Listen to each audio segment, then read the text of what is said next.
uneducated swine in the same category of great people like Asmongold and Nick Fuentes. Okay, we were greatly fucking up here. He needs to just put him in his own retard corner, okay, and let his parents spank him until he learns his lesson. I would say Nick is probably the alternative to Hassan.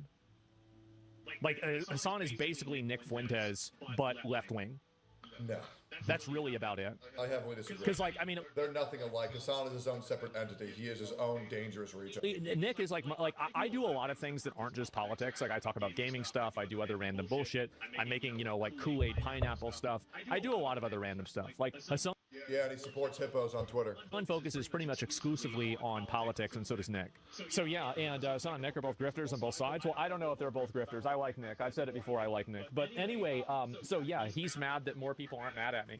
I did get some commentary videos made about me that were negative, but it was because I criticized lollies, and I said the Stellar Blade character isn't what I wanted it to be.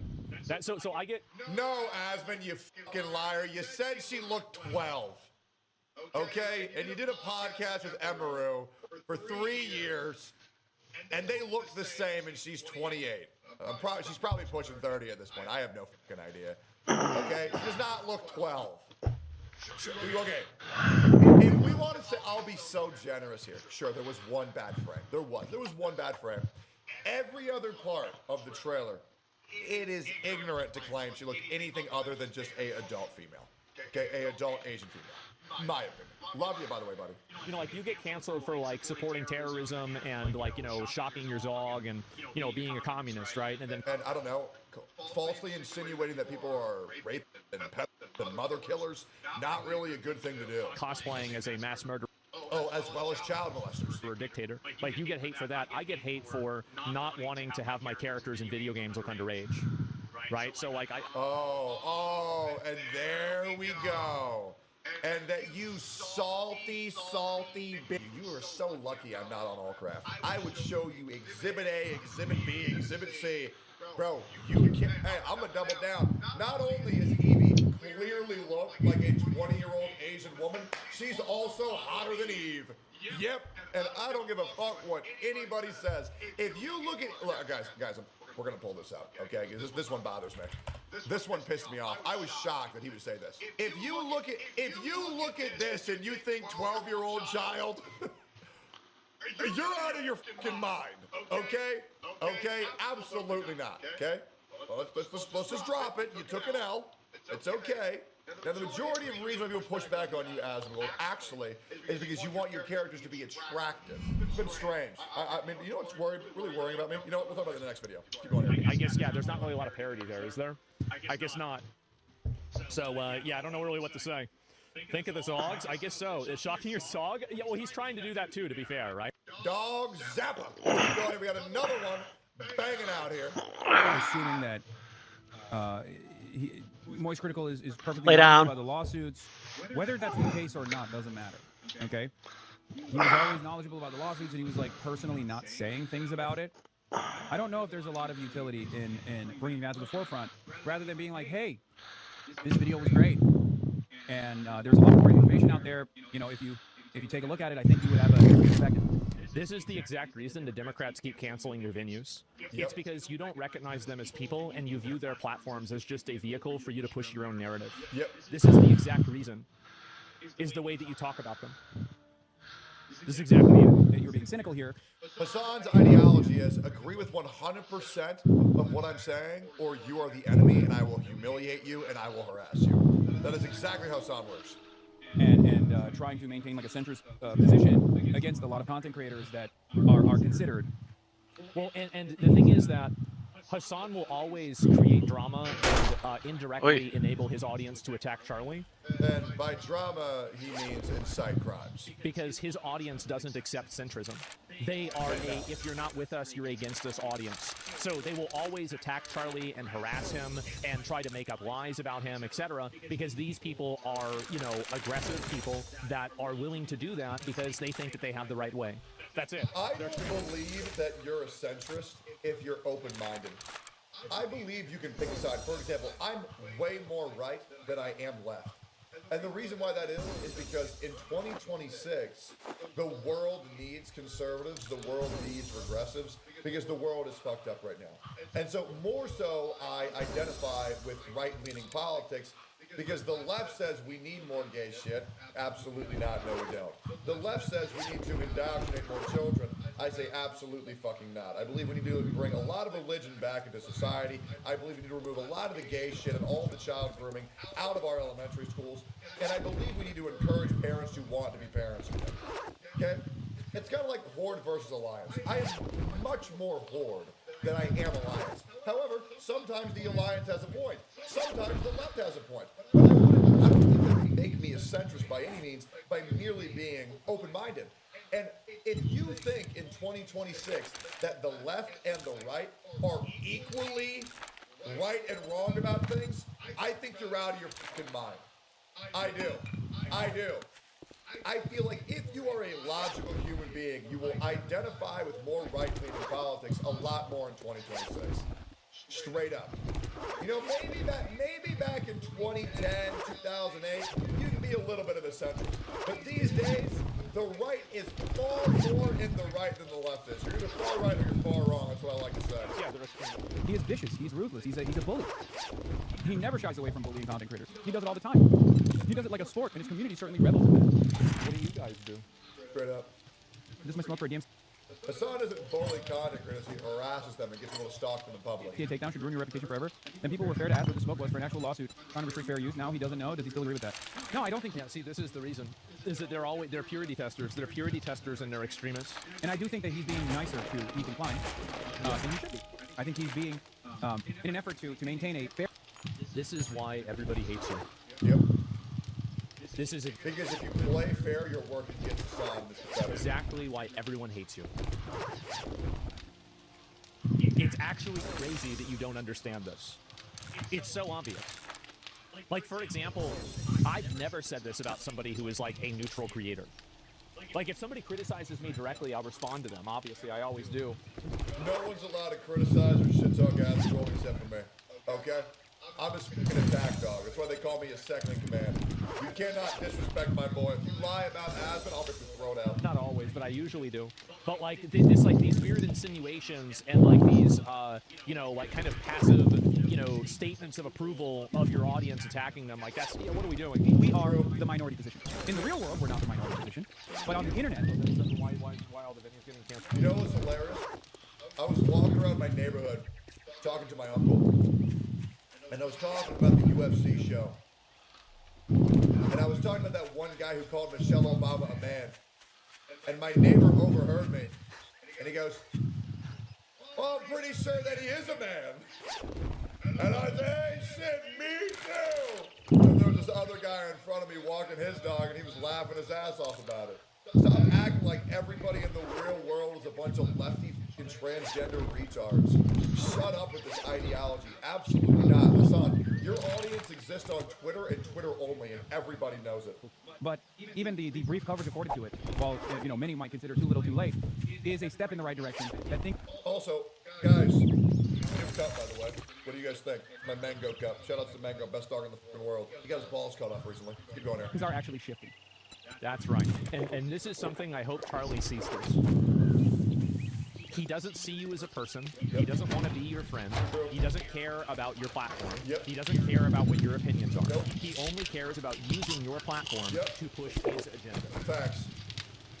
That's it. Gay Asmon had a good take. I'm shocked. Strategic asset. Literally the reason why he was, launching this suit against them, as opposed to XQC and Asmongold and numerous other people. You already know the answer to this. And this is the reason why he has such a problem. This is why I think everybody hates him. It's because you constantly, actively refuse to engage with any degree of the truth at all. Yeah, like Hassan, remember when you said you could whoop my ass and I was a pussy for not saying it to your face during fucking OTK basketball? So then I said, okay, I'll box you in the fucking boxing ring, and you ducked me now for 2 years? Jesus, bro, you're so spineless, it's ridiculous. You know that the reason why the lawsuit is happening is not because of the reaction. You know that it's because it was uploaded with the express intent of depriving the user of revenue. Yes, facts. You know this, but you are repeating a lie Facts. over and over and over again to hopefully message to your followers and to other people to also repeat this other lie that is an intentional misunderstanding. That Yep, just like he says rape tone every fucking stream. Ethan explained multiple times, multiple ways. I don't understand this. Like, this is why people hate you. He was rebroadcasting Hassan's stream one for one, and then adding in commentary where they made fun of him, and they were doing it, and it was taking views away from his main stream. Like, he was getting, like, let's say 5K viewers now, and the stream making fun of him had, like, let's say 20K viewers instead. Hassan would try to get that stream shut down. He would. And so the entire paradigm of this is completely dishonest, and everybody knows that. Sorry. Oh, sorry. Yes. Oh my god. It's weird, man. Holy fuck, this is... It's weird-ass behavior. He's obsessed. Also, man, those thumbs look weird as shit. This is crazy. His thumbs look like Teenage Mutant Ninja Turtles leaving out the mouth. There's the headband. If you were to draw eyes on that, that would look exactly like Raphael, more like Michelangelo from Teenage Mutant Ninja Turtles. Now, I don't know the intricacies of everyone. I don't know why he always like qualifies it. 100% that is the case. Like, this is what I mean. You don't have to qualify it this hard. I mean, look, it's your show, and you know, I This is why Hassan doesn't have friends. He has orbiters, because if they ever disagree with him, he will cut them out and cast them aside, and they know that they can never disagree with their daddy. Well, because he doesn't know about it, right? And this is, see, even when, see, this is the thing, is that this is how you know that somebody like Hassan will always do this. Even when Charlie says effectively what he wants him to say, which is, in my opinion, I think inaccurate. I don't agree with what Charlie said. But it's his opinion. He's going to think whatever he wants. At the end of the day, though, even that's not good enough for you. You want him to not qualify it and continue harassing every single step of the way. I'm not implying anything, but it's just like, I'm not implying anything. Confusing to me why, assuming Hassan is a little bit good on Asmongold for calling him out and responding to the bullshit claims. And I'll see you all in the next video. Bye-bye. Welcome back to your latest Hassan is a massive news channel. Today, Asmongold has and finished inside of Hassan, Diddy, Osama bin Laden, Epstein, Piker.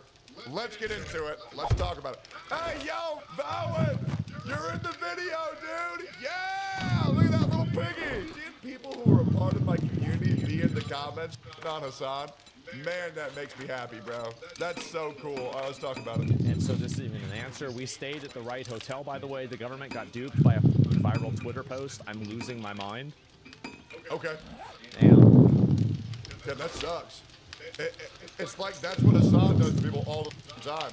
The thing is that I have zero sympathy for Hassan because he regularly and all the time misframes and intentionally misunderstands other people's positions in order to make them look bad. Why would I feel bad for a guy who calls me ringtone every single day? Why would I feel bad for a guy who says that Asmongold murdered his own parents? Why would I feel bad for a guy who says that Nux Taku children? Why would I feel bad for a guy who says that Ethan Klein is his own children? Why would we feel bad? Why? Why? The answer is, if you do, it's because you're retarded. Hassan deserves every bit of misfortune coming his way. The guy is unironically pure evil. If you were to write everything that Hassan Piker has actually done in real life and gave that to Disney for the idea of a supervillain, they would say, no, this is far too unrealistic. No one's that evil. Shout out to Nux. He does this constantly. So now the government might be doing it to you. So it's like, really, you've been doing this to everybody all the time. You constantly call anybody who disagrees with you Israel's strongest soldier. Or labels him a criminal. Or you know, Israel lover or something like that. It's not even... Dude, just because the Burnt Peanut didn't want to do a collab stream with Hassan Piker, he now refers to Burnt Peanut as Israel's strongest streamer, as well as a streamer made in an Israeli lab. Weird. Really true. So whenever you've made an entire, like basically an internet career out of mislabeling and after being a slanderous piece of understanding things, then I'm not gonna feel too bad about it, right? No, why would have done it? You know, it doesn't feel too good. No, it doesn't. So yeah, what goes around comes around.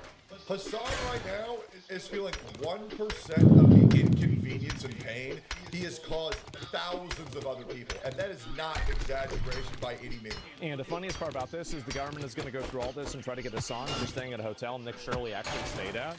Yeah, and they're probably not going to go after Nick Shirley. It's because Nick Shirley is an American patriot that's trying to make the world a better place, and Hassan is trying to promote terrorists and like terrorism. Wow, I can't believe that. Man, isn't that insane? And Jesus. communism. That's the reason why. Like, I mean, you have to understand that. And I think that a lot more Republicans and conservatives should just... That's how it should be, by the way. If you are a good, upstanding citizen where your goal is to make your country a better place, you should get special treatment.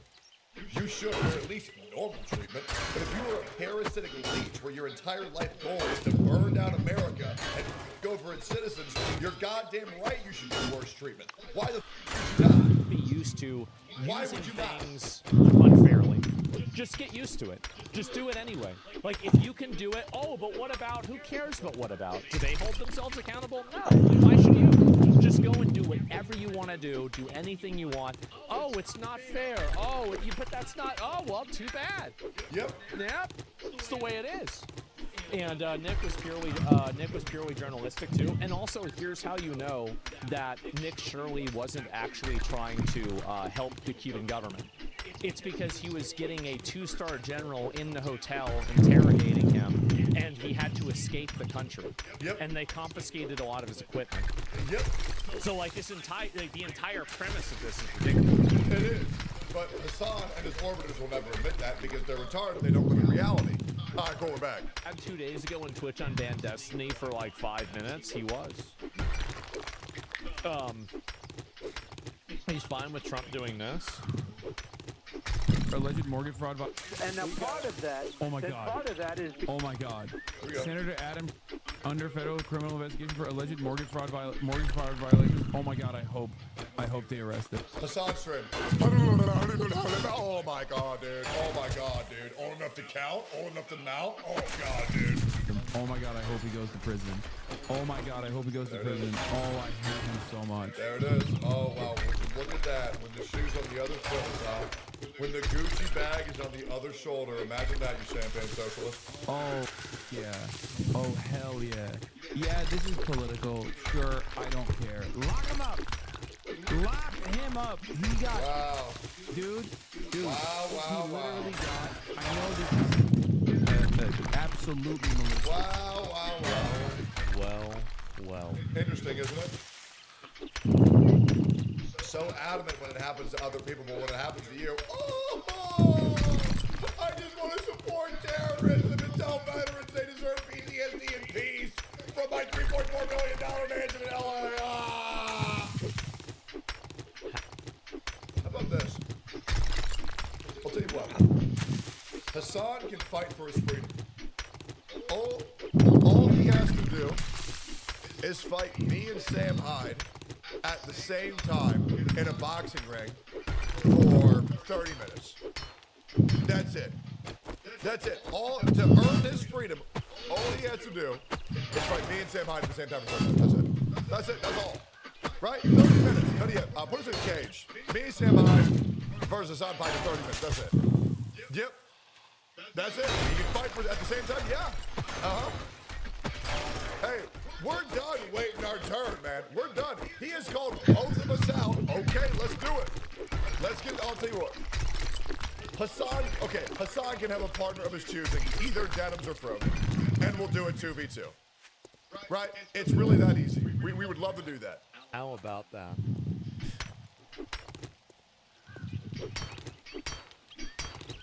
Crazy principle, huh? Yep. I sure see that. Wow. Yep. Okay. What goes? I also agree to do a gauntlet match. I would love to be put in a 1v4 gauntlet match where I fight them one at a time, where I start off with Frogan, and then after that, Mike from PA, and then after that, Denims, and then after that, then I get Hassan. But I have to beat all the other three first. I'm also totally down to do that. So if we want to sign me up for a gauntlet match, I would love to do that 1v4. You guys let me know what your availability is. The round comes around. I guess so. And yeah, how the turntables. I guess that's it, guys. And I don't know really if there's going to be anything that happens or comes out of this, but it's just really funny for me to look at. And, oh my God. Looks like you lost Senate support, I guess, right? Have defended. When Donald Trump tried to go after Destiny. Here we go. Oh, Good. yeah. Oh, hell yeah. Yeah, this is political. Sure, I don't care. Lock him up. I even defended that. When Donald Trump and his administration went after Jimmy Kimmel, I defended Jimmy Kimmel. Isn't it crazy how if you just compare Hassan's words to Hassan's words, how much of a liar you realize he is? They went after Jim Comey. I defended Jim Comey. Yep. Because I have principles.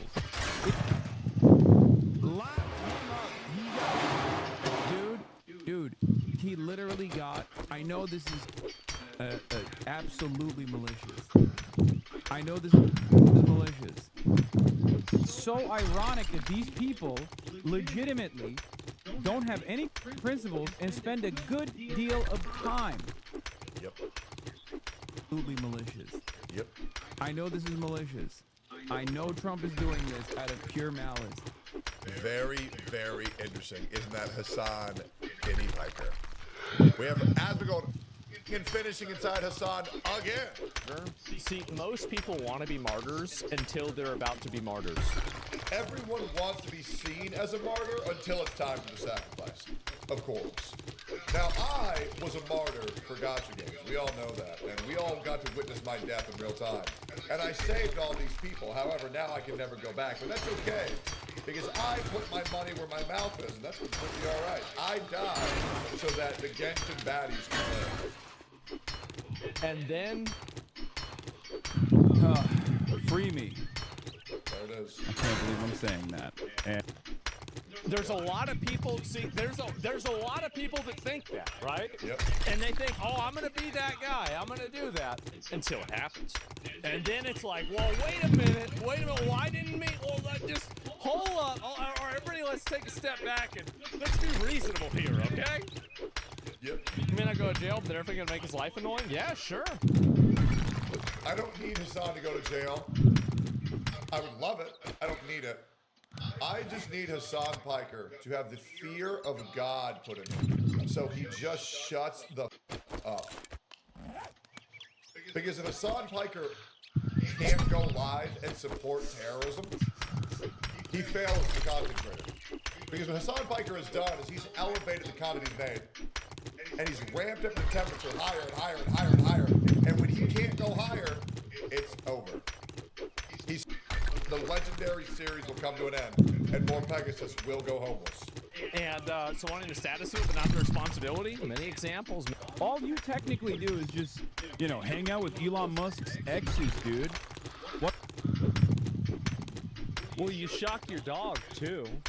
You can't forget about that. I mean, that's kind of the big one, really. The Elon's X thing is just kind of a minor. Really, I would say... No, Asmongold, that's not the minor situation. The minor situation is him going to a Diddy party and him going to a brothel in Germany that had sex-trafficked minors. Okay?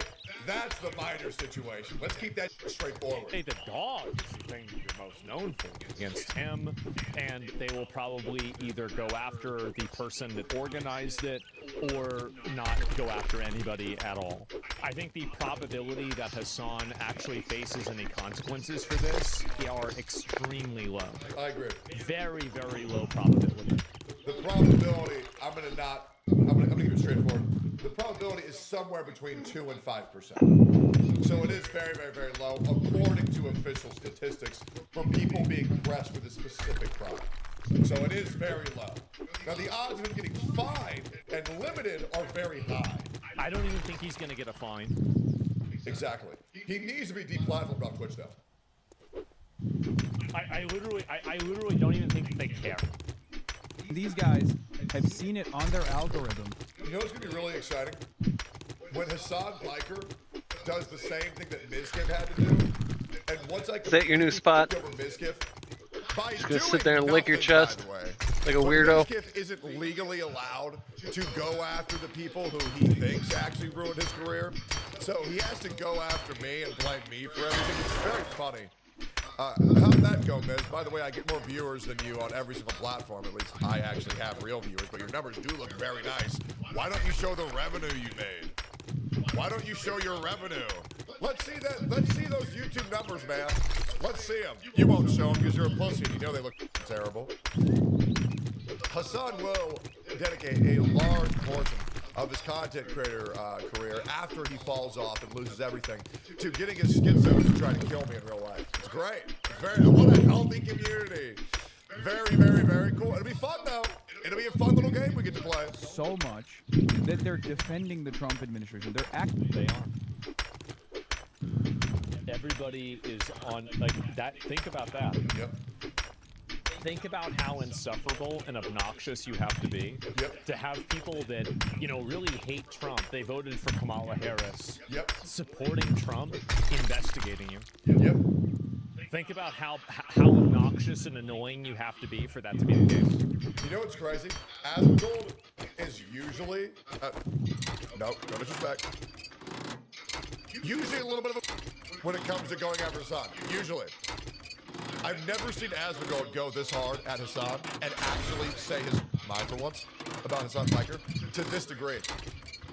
Which means I feel that Asmongold finally feels safe enough to actually go after him. Which is great. Which really makes me think that something might actually be going on very soon.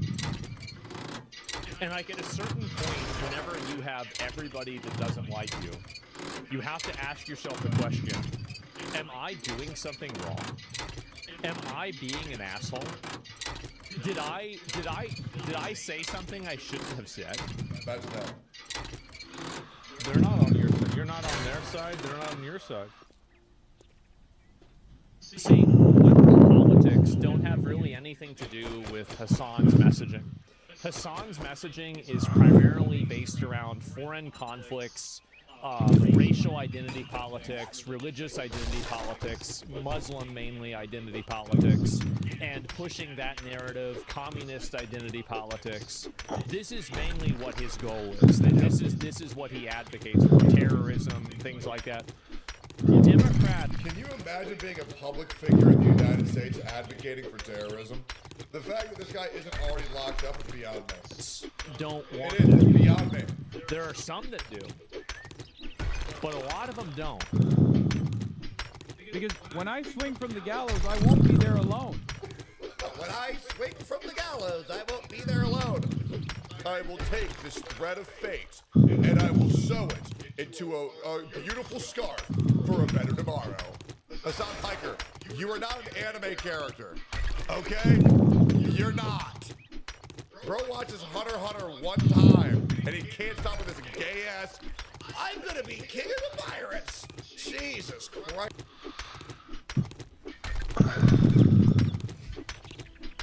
You're gonna get investigated for probably 2 hours. Yep. Well, yeah, but 2 hours in his mind is like probably like 18 years in our time. What you don't understand, Asmongold, is that whenever Hassan gets investigated, they're putting him in the hyperbolic time chamber. So 2 hours of real time to us is like 18 years for Hassan Piker. It's the same thing with TSA, right? He got interviewed for 15 minutes, but he was in the hyperbolic time chamber, so it was actually 4 hours according to him. You might have to take the day off for I know. it. Like, yeah.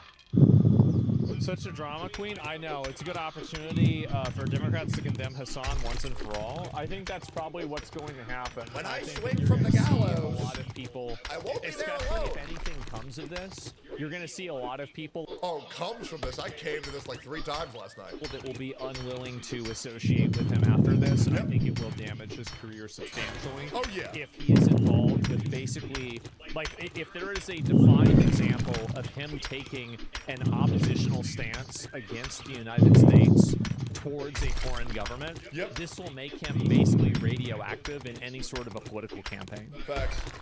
Like, I mean, you literally sided with a foreign enemy of the state before, right? Yep. This is like, you know, it's like somebody that fought, with Imperial Japan against America in World War II, right? Yep. I mean, like, that's that. When was World War II, Asmongold? You thought it was 1940. Obviously, it's 1939 through 1945. Holy guys, I can't believe people listen to this guy's political takes, but he doesn't even know what World War II is. Good God, get a grip, man. That's it. This question will be Kaya beefering. I mean, I do think also, like... If I beat Hassan in the boxing match, if he beats me, he gets $500,000. If I beat Hassan in a boxing match, I get Kaya. Yep. I get full custody of his dog. Yep. What? Those are my terms. He gets $500,000 if he beats me. I get his dog if I beat him. It's really that easy. If anything comes of this and he's considered guilty at all, I think it will put a lot of pressure on Twitch. Oh yeah, and then Valkyrie's gonna have to be my housemate for a month as well. So I'm just letting you know, those are my terms. Damn. I do, because at that point you have somebody who is a literal agent against the state that is, you know, convicted of this inside of court. I think that's pretty big. True. That is really, really big. That's enough, I'll take it. So I don't think that Dan Clancy will be able to save this if that's what happens, right? Yep. This might sound crazy. I think that there's I think that the ecosystem on Twitch is better with Hassan on it. Like, I don't want to see Hassan get banned or put in jail. What? Asmongold, for the love of God, can you just commit? Brother, can you just lock in for the love of Christ? Why is he so soft on Hassan, bro? This guy has tried to ruin your life over and over.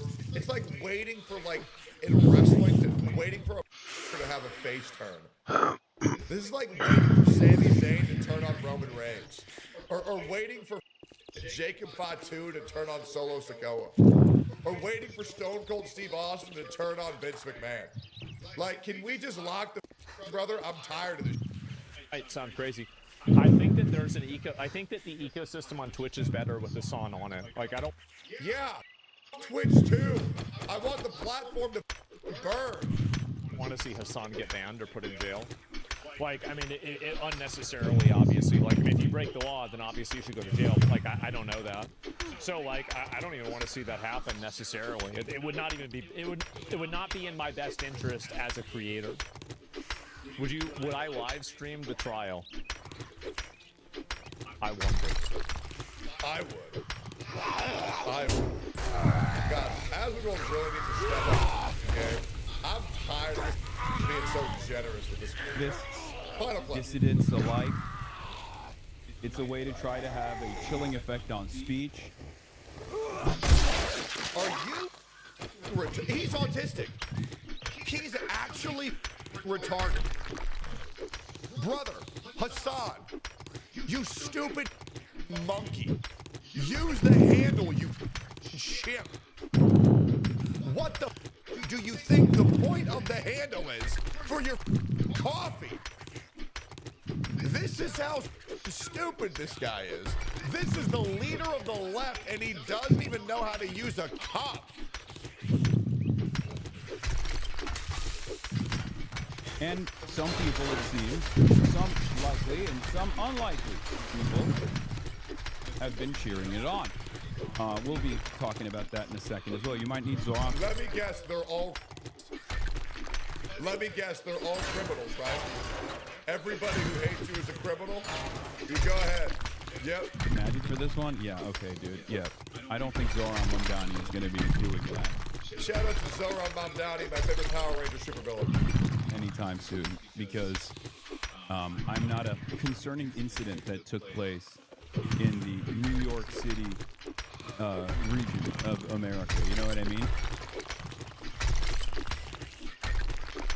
Oh, look at that. He figured it out. Good job, retard.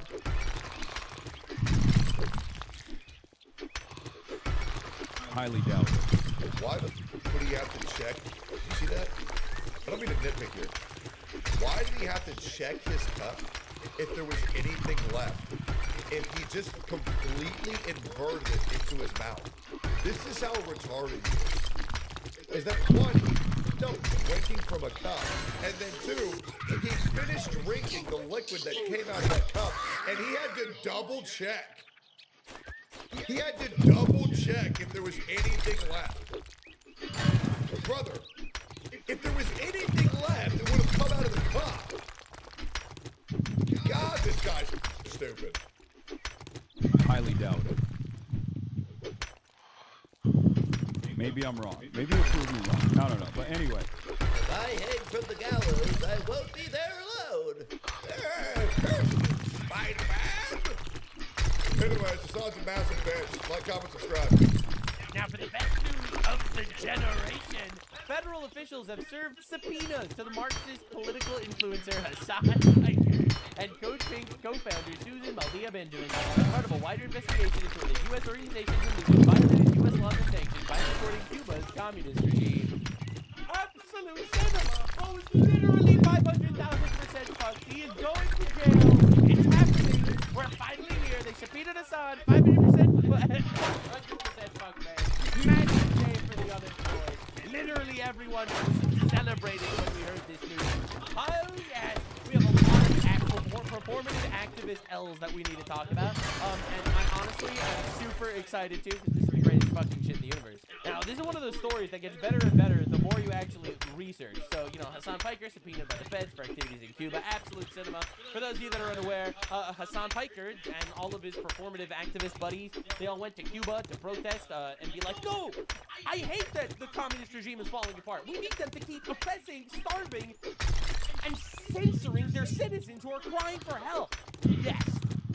Huge W. The Cartier communist, Hassan Piker, decided to abdicate his golden throne. Come down to the immortals. Where him and a bunch of other retard terrorist supporter celebrities decided to all go to Cuba and lick the balls of the communist dictators. You know, classic leftist bullshit shenanigans. Am I right? So, of course, we got some people on the left be like, oh, they just created 1,000,000 Hassan Pikers. So here's a visualization of 1,000,000 Hassan Pikers. Just colossal W everywhere. 1,000,000 Hassan Pikers have been created. Truly fantastic stuff. Now, Hassan Piker is wondering, why are all the people coming after him now? He was literally such a good guy, and all of a sudden everyone's coming to destroy him. Well, this is literally from his stream yesterday, and I'm not even kidding you. It's the most quintessential Hassan Piker response you might ever see in your life. Because I do want to fucking do this, if given the option. I would love to fucking duke it out on Israeli television. Oh my god. Not that Tucker Carlson gives a shit. Bro, by the way, I mean, look. Get ready. Speaking of, like... I just wanted to show you the context to show you the level of rent-free that this following clip is about to be. I might have more name recognition in Israel than I do in America at this point. I'm not... No one in Israel knows who you are, little bro. They're busy killing terrorists. I'm not even joking when I say this. Like, look, this is from the Times of Israel. Chris Rabb won Pennsylvania 3rd. Times of Israel's article title is Anti-Israel Democrat backed by AOC and Hassan Piker wins nomination for U.S. House in Pennsylvania. Bro, Kayagate happened on October 7th. Kayagate, for the record, is where people realized he was electrocuting his dog. You know, because he's a dog abusing piece of shit, you know, classic. You know, it's a funny coincidence that, like, on the one side, he supports rapist, pedophile, terrorists, and then on the other side, he also abuses little animals. You know, it's pretty interesting how the same guy could have literally all the bad traits. It was in the Israeli news. Right. They covered it on Israeli news. Yeah. On Israeli news, they were making fun of you for electrocuting your dog. Based Israeli news. Let's go. On October 7th. Not October 7, 2023, of course, but October 7, 2025. Okay. Think about 2 years after Hamas terror attack. Yeah. that. Okay, I'm thinking. Bro, they're writing nonstop. Think about that, everybody. That's right. Think about it. Think about it. It was on October 7th, 2025 that he reported on the fact that I was electrocuting my dog. Hassan is blaming Israel and the Jews for him shocking his dog. Stop! He's so gay. It's unbelievable. He is so fucking gay. It's crazy. Now, so of course, this is his reaction to the news of federal officials giving him a subpoena. The American government was having the right to supply delivering aid to a country being starved and flooded the Epstein. First of all, anyone that says the term Epstein class is probably retarded. Second of all, they're literally starving because of communism. They're starving because the elites in that country are starving their own people. The people at the top of the communist hierarchy are literally starving the civilians. They have billions of dollars that they are not distributing to the poor. Because this idea of just, in communism, the wealth is just distributed equally, whatever. It's not. It's literally not, because you always need an oppressive ruling class. And those guys are keeping the billions. So yes, the American government would, yes, indeed, not criminalize trying to deliver aid to our country. No. They're trying to criminalize American citizens committing acts of treason, aiding and abetting rival and adversarial communist regimes that we are basically at war with. All right? Then punish the Epstein class. Motherfucker, you are the Epstein class. You are the Epstein class, dude. This is the guy who went to a brothel in Germany that was raided for sex trafficking children. Okay? Okay. All right. This guy went to Diddy parties. All right. So yeah, this is just an image of Hassan Piker, saving Cuba. Anyway, Rep. Anapolina Luna, I have confirmed that this is true, and there are receipts. We are aware of multiple foreign influencer campaigns that are actively tracking both the intermediary companies receiving these funds as a pass-through of the influencers who are failing to disclose their compensation. We need far stricter disclosure laws for foreign influencer marketing ops. Dude, Hassan Piker is so fucked, it's crazy. Also, new collar patch notes. So the old collar was plus 2 shock damage, the current one is 3 fire damage. As you can see, they replaced the collar with this big, ominous red fucking button. A federal official subpoena political streamer Hassan Piker. Hey, Hassan. Not only are people that don't like getting assassinated by Muslims, like me, who I'm not a fan of getting assassinated by Muslims personally, so that's why I'm super happy about this. He supports the Muslim terrorists that I don't want to be dead. But also, Colossal W, the liberals, like the center-left liberals, they're also fucking celebrating that Hassan Piker is going to roach hell. But it was the exact same thing. Democrats, if they were in charge right now, would be doing 100% the exact same thing. 1-to-1. Yeah. Make no fucking mistake. Anyone who tries to tell you that Kamala Harris what's up? is a fucking delusional moron. Do not. Hassan Piker refused to endorse Kamala Harris because he wanted someone even more far left. All right, so the I'm removing that building. Are eating him alive. That ham radio building that was right next to my base. It's the greatest thing ever. Now, for those of you unaware, Well, I'm actually removing all the buildings that are around my base. some form of warfare with you. All right, I covered this. So it's more open. So I'm not gonna, retread ground already. I have a lot to do. Every day I cover all the things here on the channel. Definitely subscribe. All right, but Marcus Rubius, first of his name, next president of the United States, arguably, dropped a 5-minute call to arms, basically telling the people of Cuba to rise up against the government. And we're here to help. He actually just went to Cuba. The CIA director just went to Cuba. All right, I don't think people are aware of what's going on. This has over 6 million views. Seems like a big number. A lot. But that's what we're seeing here on the thing. That's what we're seeing on the thing. Please try to do anything. I'll fucking suck your dick. You want me to eat your shit? I'll eat your fucking shit. Please. Hassan Piker having a terrible day. Hassan goes tries to collab with Ashley St. Clair. This is like one of Elon Musk's exes, just trying to basically shit on him. He's just like an actual disgusting human being, actually. It's pretty hilarious. Yeah, so like obviously he hooks up with her. He tries to release all of these. Yeah, you kind of got to put thought into it because it's going to end up being your brand, kind of. You know what I mean? Like, I'm kind of stuck with the sensei now. If I change it now, I'm changing my brand, and I'm pretty much starting over. So yeah, you got to kind of put thought into it.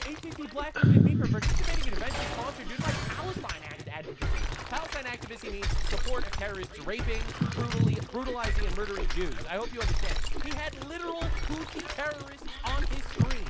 All right, just understand. Palestine advocacy means advocating for the rape and murder of Jews and abduction. Just trying to put this into perspective what Palestine activism actually means these days.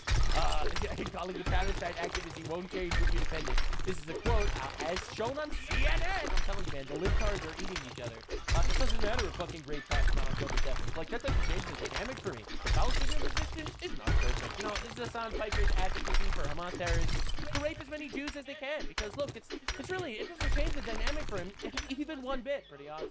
You know, and this is just apparently a Palestine advocacy for Palestinians to rape as many Jews as they want. What do we want? You want you sentenced without rape? Please! That's what Mohammed would have done. We love it when Palestinians rape Jews. We want them to go against their... You are so Islamophobic that you don't want Muslims to take Jewish sex slaves. Oh, shit! Islamophobia off the charts. Now, the crazy thing is, in Fox News' actual subpoena, you know, in their article, they talk about how Hassan Piker was subpoenaed by the United States government. Fox News did this. Fox News Digital recently observed Piker outside his Los Angeles home filming his dog Kaya outside the house for a bathroom break early one morning. Kaya, a large breed dog that is mixed with Red Mastiff, Chow Chow, St. Bernard, has been the beloved subject of an online campaign dubbed Free Kaya. Over allegations, Piker trained Kaya with a shock collar. Transmits stimuli as part of behavior training. At one moment, Piker silently stood over Kaya and gestured with a finger for her to return to the house after relieving herself. Later, Kaya was observed being walked and driven by a woman leaving Piker's home. The fact that we got an entire Free Kaya paragraph, all right, about how this terrorist-supporting motherfucker also shocks his dog is just absolute Where's his hand? cinema. This is la crème de la crème. This is the cherry on top, man. From the front door to the tree, Kaya will be free. You know, Senator Rekt Scott, by the way, the guy that Hassan Piker told his audience to murder. I don't know why he's not in jail, man. But he will be. Huge W, it'll happen. Right, so Senator Rekt Scott ripped the communist Democrats to keep defending Cuba's regime. Bro, I feel like this is a personal friend. It's crazy. This is not somebody from World War II. This is somebody that in this year, okay, this is a picture from this year in Cuba. So when Democrats go down there and campaign for the regime, they're campaigning to do this to a human being. I mean, to be fair, that's exactly what Hamas did to the, Jewish captives in Gaza, and Hassan Piker supported that. Why don't Hassan Piker loves starving innocent people? It's like his favorite thing. He loves doing it. He loves it. He loves it. That's the only conclusion I can come to by the fact that he supports so many instances of starving innocent people. Crazy. Alexander Diaz-Rodriguez is 45 years old. Look how old he looks in this. You know why? He was starved. He was tortured. He has cancer. They didn't give him treatment. That's the face. Hassan Piker loves that, by the way. Hassan Piker's dream is not giving cancer treatment to people that don't like communism. Of course, Hassan Piker's favorite guy decided he was going to go do a live stream. All right, so this is the mayor of New York City doing a live stream on Twitch. He got 7,000 viewers and a lot of gigantic penises posted in his chat. You know, he shared penises with the world. The way Al-Zut always intended. Before getting too deep into the chaos, free cash was promised to me 3,000 years ago. One thing I recently added to my daily routine is using free cash for a few minutes here and there. If I'm gonna play games as a time sponge, I might as well make some money out of it. Free cash is a fun and easy way to earn real money by doing simple tasks while already on your phone. Play games. Complete surveys, do simple tasks, and turn your bathroom break into an investment. I've been enjoying playing Call of Dragons on free cash, a high payout strategy-based building game. You get instant payouts with a really easy process through PayPal, Amazon, or Visa. There's already over $250 million paid out to over 60 million users worldwide. It's a win-win. They get someone to test out their games and fill out their surveys, and you get paid. Use the QR code on the screen or click the link in the description to sign up and get a $10 bonus today. Now back to the chaos. Every individual sign up literally supports the channel, so if you could click the link in the description and do the thing, that would be very appreciated. Now here's the crazy update, speaking of activists finding out. Because as we've already mentioned, the Free Palestine movement is fucking retarded. They really are. It's honestly incredible how often they could sit there and make believe they're supporting these retards who keep losing wars that they start. And you'd think they'd learned their lesson. They start another war and lose that one too. Palestine movement goes fucking fucking crazy again. You know, they're not going to support the Christians getting genocided in Nigeria or Sudan, the Somalilanders getting genocided by the Somalians, the 5 million people killed in the war between Rwanda and the Congo. You know, they're done with Ukraine. Oh, I swear to God, video game seconds are longer than real seconds, man. In Syria, the 377,000 people killed in Yemen. They don't care about any of that shit. Specifically, the retarded morons that keep starting wars and losing. Those are the guys. These guys love so approximately 175 activists from more than 20 boats of the Condom Flotilla are making their way peacefully to Israel. All right, so Greta Thunberg keeps sending more flotillas to break into Israel. I guess they're going to free Palestine by sending a couple of homosexuals. Maybe they'll spread AIDS or something. Maybe that's their dream. So this is them on the Condom Flotilla. They call it that because they ended up figuring out they basically have no aid on any of their aid convoys, and it's just gigantic orgies of homosexuals. It's pretty good stuff. Greta Thunberg, of course, crying about how Israel abducted the people. Israel illegally intercepted over 20 boats, civilian ships of the Global Summit Flotilla, and violently abducted almost 200 of the participants. Violently abducted. Away from Gaza. The majority of these were released and dropped off in Crete after many had been. So then they weren't abducted, they were just kind of deported, based when they tried to invade their country illegally? God, I wish every country would do that to people that try to come into countries illegally. Two of these still remain detained and were illegally brought to Israel, where it has been confirmed that they are now being tortured. People are safe. There is zero confirmation of that, by the way. Listen, with Palestinian papers, and Tiago, a Brazilian citizen, they are being detained based on made-up accusations following their commitment to Palestinian liberation. Palestinian liberation means supporting terrorists and invading Israel illegally. Solidarity with Palestine They have so much and solidarity. oppressed people, and they are committed friends, fathers, and sons, and immediate release. They are well, it's a good thing the Goblin got involved, because now Israel has nothing. What's Israel gonna do? What is Israel gonna do against the autistic Goblin troglodyte over here? The Doom Goblin, Greta Thunberg. It's all over now. You know, of course, Zoran Mamdani feels the need to condemn it because this is definitely important to New York affairs.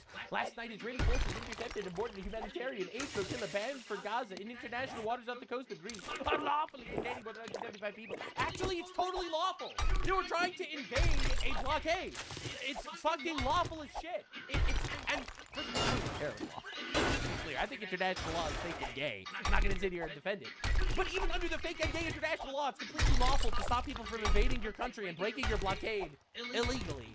Yeah, you don't want the taxpayers supplying aid to terrorists, I guess, but it's a brazen violation of international law, which it isn't. It's also, what the fuck, this is in New York! Alright, so of course this is how the flotilla members were liberated. As you can see, sexy dances. I mean, this would get you executed in Gaza, but hey, you never know. Now, these are the people from the Gaza flotilla. As you can see, this is footage of them being raped by Israeli rape dogs. Yeah. No, my mistake. There's no Israeli rape dogs, but clearly you can see he is standing here making believe he's handcuffed when in actuality he's not. He is no handcuffed. Just making believe he's handcuffed with zero handcuffs. These are the most performative people on the planet. You guys are just like, what the fuck is he doing? Like, why is he doing this? Why is he doing this? This is crazy. Right, so anyway, of course, Itamar Ben-Gvir. Alright, so this guy is one of the Israeli, like, finance minister guys. He's a little retarded. He basically went to all these people that invaded the country, that were captured, the flex on them? I'm not sure. Free Palestine! This guy over here. God damn it. Welcome to Israel. We are the hosts here.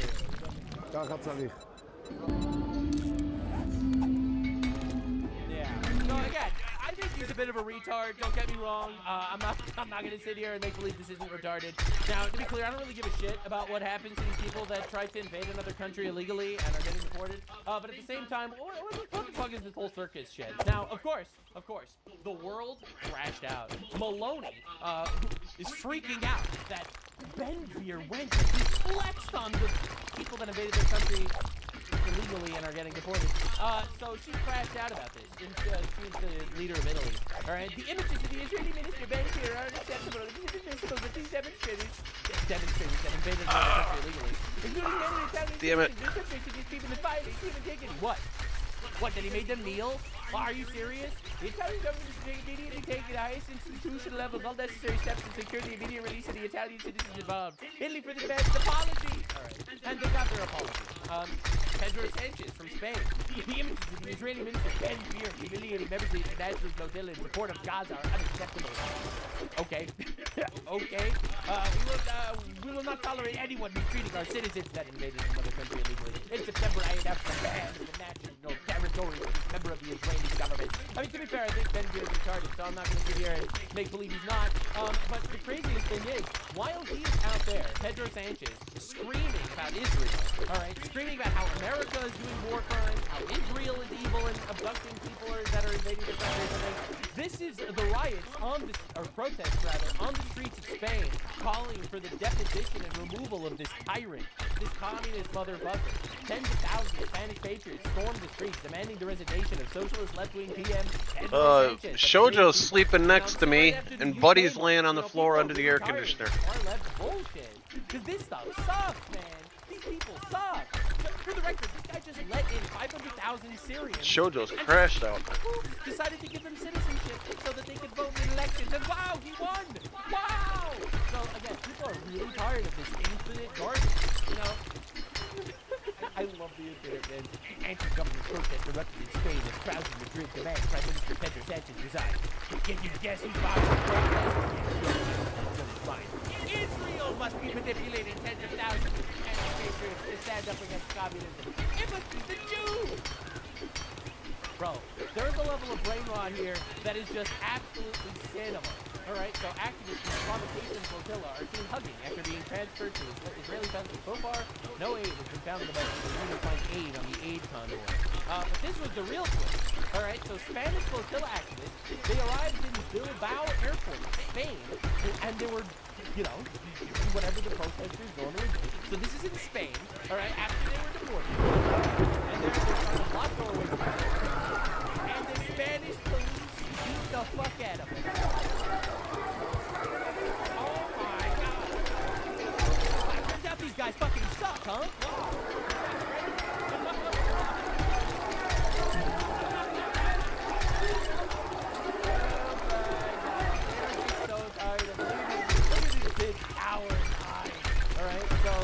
The Israeli Foreign Ministry is sitting there. I don't know if they're fucking broken. The are driving the Spanish police beating the shit out of these fucking retard flotilla people. You know, it's a miracle. Thank God the flotilla anarchists made a full recovery and no died. Alright, so this is one of the people that was on the flotilla, and she did an interview with like CNN talking about how she was going to rescue Palestine and she was stopped and injured by the genocide Israeli entity. And anyway, this is her after getting deported. Yeah, she was like making believe she was paralyzed from the neck down over here in a hospital bed for a little interview to talk about how she was brutalized because this is all for the sake of advocacy group. 67 in place, starting wars, so important. Right, and then of course, obviously it's all fake. Obviously none of these people actually. Miracles happen! Wow! This is a young German activist trying so hard to fight for Palestine. For me it's hard because I know how they... She knows how they suffer as it gets released on CNN Turkey. For some reason that's a thing that exists. Oh no! Anyway, this is her after arriving after getting deported, I think to Spain or Germany or whatever the fuck. And she's fine! So thank God she had a full recovery from her fake trauma. Colossal W. Now, in my opinion, this is one of the greatest trolling posts I've ever seen, ever, come out of Israel, because normally Israel PR is like dog shit. So, the flotilla activists getting deported to Spain, Spanish police beat the fuck out of them. Just colossal W Spanish police. And Israel did this. We demanded explanation from the Spanish government regarding the treatment of the flotilla anarchists. Absolute fuck fucking cinema. Absolute cinema. Just to understand, all right? We got Pedro Sanchez, like the Prime Minister of Spain, releasing like big condemnations for after the flotilla people tried to invade Israel illegally, they were abducted, quote unquote, and deported. In perfect health, they end up getting deported to Spain. The Spanish police beat the shit out of them. Then we have Israel demanding an explanation for the Spanish government regarding its treatment of the flotilla anarchists. All right, just understand what we're dealing with here. This is one of the flotilla people. Thank you, because you're also holding the Iran flag for it. That's right. Absolute anti-West retards. These liberal cucks that are protesting for Iran and for Palestine. The two people that have notoriously always been overwhelmingly peaceful. Now, I have fantastic news for everyone that's on part of these protests. If you're watching this video and you're still unsure about what to think about these poor protesters that tried to invade another country legally and got deported, I have fantastic news. Great news, everyone. It turns out the person, Karim Khan, the guy who was in charge of the International Criminal Court that was talking about genocide for the last 3 years in Gaza, breaking news, he actually apologized. He said that he found no evidence of any genocide. Structure. So there could be a warrant in the future. Everything is a function of evidence. I will not move it. It would be a reckless and imprudent prosecutor. The past 3 years there hasn't been evidence of genocide. It would be a reckless prosecutor to move simply because of clamour. You move based on evidence, and if you read that 20th of May application, and if you also read the panel report, they also talk about ongoing investigations and applications, and more than that I simply can't say, but the suffering in that situation is immense. The investigation is not closed, and it continues suffering. In that case, apologized and said that 3 years in Gaza, charge of the International Criminal Court that was talking about genocide for the last 3 years in Gaza. Breaking news! He actually. Yeah, I know what you're talking about. With the camel. Guess what day it is? Everything is a function of evidence. I will not move. Mike. Guess what day it is? There hasn't been evidence of genocide in Gaza. It would be a reckless prosecutor to move simply because of clamour. You move based upon evidence, and if you read that 20th of May application, and if you also read the panel report, they also talk about ongoing investigations and applications, and more than that I simply can't say, but the suffering. The interviewer, look how upset he is to find out that it's not genocide. Continues, and the court, the men and women of the office continue to work, and we will not blink. Or be so genocide is not off limits. You haven't ruled it out. Crime. No, please, don't put it off limits. Yeah. Maybe you'll change your mind about it, genocide later. We need this to be a genocide. Please. Exactly. That's what he's like. At least kill some more Palestinians so we can make it a genocide. Wink, wink. Right? They've always been standing on the corpses of these people and these children that have horribly, unfortunately, been killed over the course of this war that they started. All right. Honestly, it's tragic that these children are dead, and they died because the retards decided to start a war and refuse to end it. And use human shields and fire missiles from hospitals, and not just universities, but universities. But again, terrorists, Islamists, radical motherfuckers, and according to the United Nations, 70% of buildings in Gaza were destroyed. Yet only 1% of the population is killed. Anyone that calls that genocide, in my opinion, is either trying to push a narrative or they're just retarded. Frankly, fakes an injury, and that's just basically where we're at. That's just one of these stupid, dumb fuck actions, larping too close to the sun and getting absolutely for it. Absolutely, I love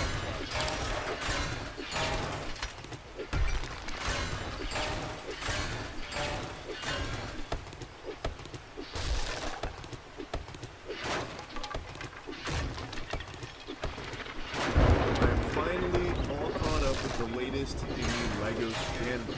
So, naturally, I want to yap about it. I want to bring you aboard the Magic School Bus here as we take a tour through the newest and the most comprehensive dive into this situation, which is found through CoffeeZilla's video. I highly recommend you watch his full video here because he really gets into the weeds of it and shows everything. He bears it all. Let's the entire LEGO scandal hang hog in its birthday suit. And I think it is an incredible job he's done. Per usual, CoffeeZilla investigations, I think, are always just so high quality and just so well done. I we're going to be covering like a lot of the new information, as well as also going over how we got here in the first place, because now, after so much has happened, a lot of people have forgotten what the actual facts are. People are, I think, getting confused or just really falling into the back rooms here when it comes to like this whole story. So they're regurgitating phony baloney nonsense, or even just outright myths, you know, ghost stories. Reckless Ben's not even real. He's been dead for 15 years type shit. And I think CoffeeZilla does a good job of keeping everything extremely clean, and all of it is real information, evidence, facts. Just the straight up pudding of it. A $200,000 Lego collection went missing, causing a lot of you to ask me to find it. And after seeing the cops point guns at YouTubers, people get arrested, and sued for $1.3 million, I decided enough was enough. Most people said the same thing after seeing how everything unfolded here with the behavior exhibited by the Bricks and Minifigs side, as well as the very... Hey buddy, how you doing? American Fork Police Department in the handling of this case. So, it's no surprise CoffeeZilla also said no more Mr. Nice Guy and decided to get down and dirty and get to the bottom of this. A massive Star Wars collection was put on consignment at a Lego store called Bricks and Minifigs in Salem, Oregon. Consignment just means the owner, Brian Mansell, gave it to a store to sell, and he was supposed to get a cut when it sold. The entire time, he maintained ownership of the collection, and a social media post estimated it to be worth about $200,000. But then, on November 14, 2024, everything went wrong. This was the night that Crystal and Ben Gorman, I mean, I grew up in a Bears family. Salem store, got kicked out by but like I said guy. the other day, man, I'm more of a hockey fan than anything else. He and his partner, Josh Johnson, ran a sister store in Eugene, Oregon. Brandon drove up that night. I live in Eagles country. Brandon and Josh would be taking over the franchise in Salem. And this is I used to live in Steelers country. As that store is getting handed over, the question is Brian's collection in it? A perfect, succinct, previously on Dragon Ball Z lore dump. That is exactly how everything happened and exactly what started this story to begin with, where Brian Mansell had a very valuable collection go into this Bricks and Minifigs on consignment. The previous franchisees get kicked out, and there is a lot of questions around, well, where are the Legos now? Because Brian Mansell, the owner of the Legos, has not been compensated for all the Legos that he had brought there, that presumably had sold as well. And also now Bricks and Minifigs is being like really combative. And not well, I lived in Elk County, which is out by Pittsburgh. I lived there for a while. Until CoffeeZilla's video, hadn't really had any clear answers with strong supporting evidence and proof that really... My ex-wife lived in Philly for like 15 years. So the first thing CoffeeZilla looks at is the Bricks and Minifigs official press release, where they claim that there is only like $2,000 to $5,000 worth of Legos left there, which is a huge discrepancy based on all of the reporting on how many Legos should have still been there. Coffee then looks at all of the suspects and even toys around with the possibility that this could be someone completely unrelated, like thieves, just regular old Joe Schmo burglars that came in to get their grubby paws on the One Piece here, this extremely valuable Star Wars collection. However, the previous owners, the Gormans, shut that idea down. They admit that they did have break-ins, but at no point were any of the Star Wars Legos in Brian Mansell's collection suggested. They were never taken during any of these break-ins, so it wasn't thieves. That is something that gets ruled out pretty early on here.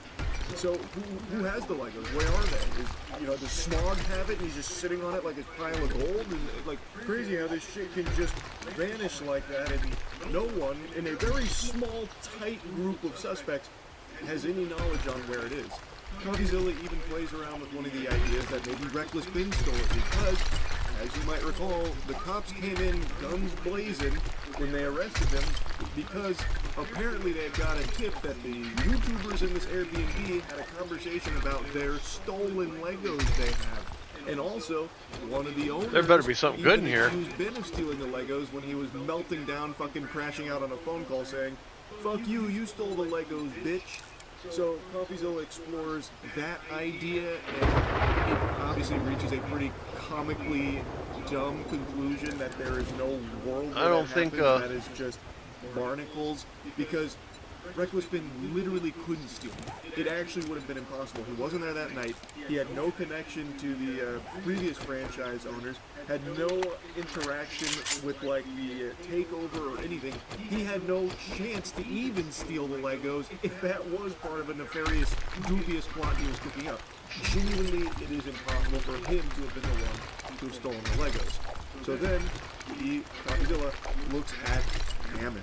My name is Ammon McNeff. I am the CEO of the Bricks and Minifigs brand. So my name is Matt McNeff. I'm the COO of Bricks and Minifigs. The people you just saw are the McNeff brothers. They agreed to speak with me to try to clear their name. Boy howdy, you can probably already imagine how well this goes. Their defense, not watertight.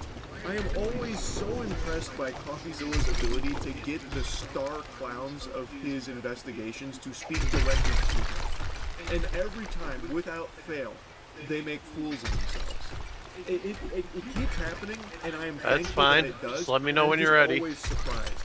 Now that being said, Ammon does make a strong point about off-site holding of Brian Mansell's collection, which is something Brian had reiterated on a podcast like a year ago about how his collection was being stored outside of that Bricks and Minifigs location, outside that facility. It was in, you know, a fucking secure black site or something for security, which I think is very odd. That is peculiar.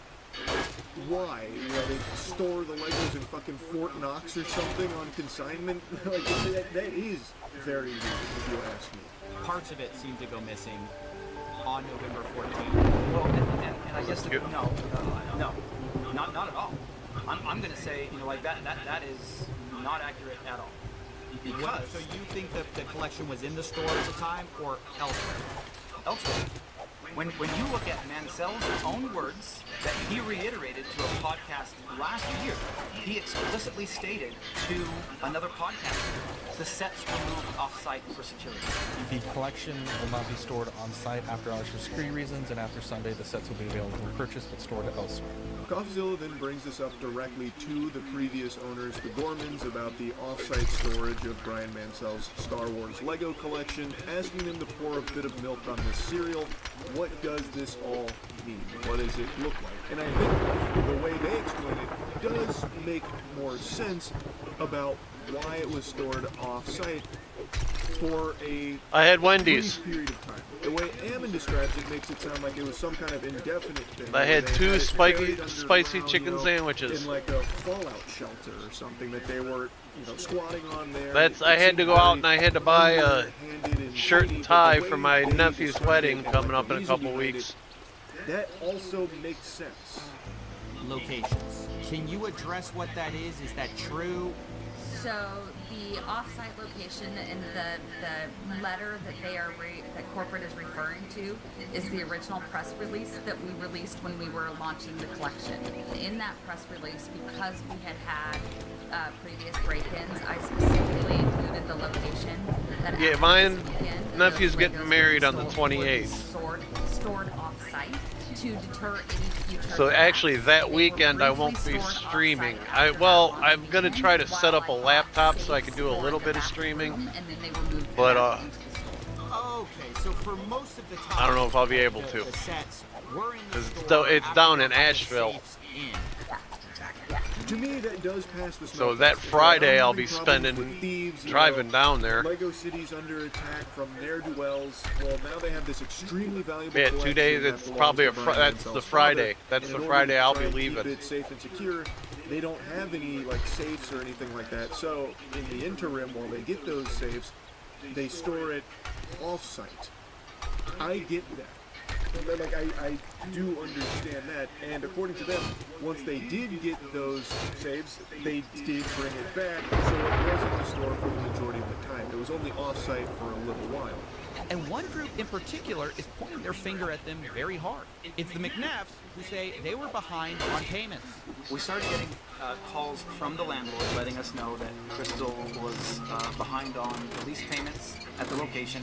We had also gotten a couple of notices from some of our vendor partners that bills had not been paid. Well, I might not be streaming that day because I'll be on the road. Me and my brother are driving down there. Bankruptcy, doing some of these other types of things which we've had franchisees do in the past, and that's. Of course, I could always stream through my phone. So we need to just be prepared to show you guys the drive down there. This is not new information from the British side of things about pointing the finger at the Gormans, that they are responsible for all this hoopla. They are the actual bad guys here. They may not have the twirl mustache, but make no mistake, they're the villains. So they are claiming that the Gormans are behind on payments, they weren't doing their due diligence, so there was a fear that there might be bankruptcy, skipping town, this kind of thing. So they actually sent Brandon Best undercover, incognito, to shop around and take video to send to them, and this was before Brandon came in to kick them out. So they were already like investigating the Gormans and this shop in particular. It's a video of the store condition in preparation for this handover. You know what? But at I am this point, so sick of Brandon hearing does this not freaking Lego announce story. himself to Crystal Gorman. Later, though, on November 14th, once again, the same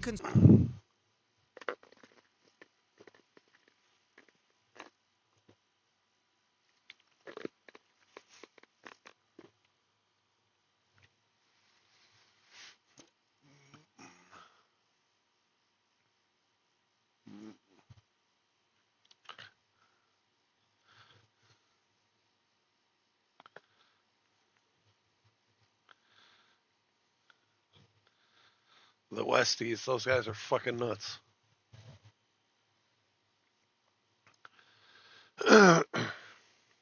December 16th, 1985, 5:47 p.m. I was 14 years old. Steakhouse, 210 East 46th Street, Manhattan. Paul Castellano stepped out of his black Lincoln and never made it to the curb. 6 bullets, 2 shooters in white trench coats and black Russian fur hats. His underboss, Tommy Bellotti, dropped beside him on the wet asphalt. Shoes still shined, blood pooling under the streetlights. The whole hit took 8 seconds. By 6 p.m., John Gotti was the most powerful man in American organized crime. And by 6:05, he had inherited a problem nobody warned him about. The Westies, an Irish-American crew from Hell's Kitchen, so unstable, so addicted to violence, that even the Italians who used them were afraid to be in the same room with them. They cut up bodies in bathtubs. They killed for $50. They ate breakfast next to severed hands wrapped in newspaper. And under a deal cut years earlier with Castellano, 60% of every score they made flowed straight into the Gambino crime family. Gotti now owned that pipeline. He also now owned the men attached to it. This is the story of how the Dapper Don, the most photographed monster in American history, the boss who beat 3 federal cases and earned the nickname Teflon Don, ran headfirst into a crew of Irish killers he could not control. This is the story of the Gambino Westies pact, the 60-40 split that fed Manhattan's underworld for a decade, and the murder of a man named Vincent Leone, a hit so reckless it proved that even John Gotti, with all his power, could not put a leash on Hell's Kitchen. Here is what the books leave out. Gotti did not just inherit the Westies. He inherited a war he did not start, a crew he did not trust, and a leader named Jimmy Cooley who answered to no one but the ghosts in his own head. To understand what Gotti walked into, you have to go back. Hell's Kitchen, Manhattan, west of 8th Avenue, between 34th and 59th. In the 1960s and 70s, it was a dying neighborhood of Irish dock workers, longshoremen, and tenement families. The Italians had Brooklyn. The Jews had the Garment District. But Hell's Kitchen belonged to the Irish. And the Irish belonged to a man named Mickey Spillane. Tall, soft-spoken, generous with turkeys at Christmas. Spillane was a throwback. He kidnapped rich men for ransom. He robbed cargo at the Hudson Piers. He didn't deal drugs, and he didn't kill children. By the standards of his trade, he was almost gentle. Then came Jimmy Coonan, born Westies of 1947, a baby-faced kid with sandy hair and dead blue eyes. When Coonan was a teenager, Spillane's men had grabbed his father, beaten him, and held him over a debt. Coonan never forgot. He swore that one day he would kill Mickey Spillane and take Hell's Kitchen for himself. He spent the next 15 years doing exactly that. Coonan partnered with a man named Mickey Featherstone. Featherstone was a Vietnam veteran, jittery, paranoid, prone to blackouts. Together, between 1975 and 1978, they systematically dismantled Spillane's organization. They killed his lieutenants one by one. Tom Devaney, Tom Kapatos, Eddie Comiskey, gunned down in a bar on 10th Avenue with a .38 in his back. Mickey Spillane fled to Woodside, Queens, thinking distance would save him. On May 13, 1977, he stepped out of his apartment building, 4 bullets. He died on the sidewalk. The hit was contracted out to a Gambino shortly before my soldier 6th named birthday. Roy DeMeo. Coonan didn't even pull the trigger on his greatest enemy. He used Italian muscle, and that detail matters. Because that one favor, that one transaction, that one bullet purchased through the Italians became the foundation of everything that followed. Coonan understood something the old Irish never had. He could not run Hell's Kitchen alone. The Italians had the courts. The Italians had the unions. The Italians had the connections that turned $10,000 scores into $10 million scores. So Coonan went to see Paul Castellano, Big Paul, the Pope, the boss of the Gambino crime family. A man who lived in a mansion on Staten Island, modeled after the White House.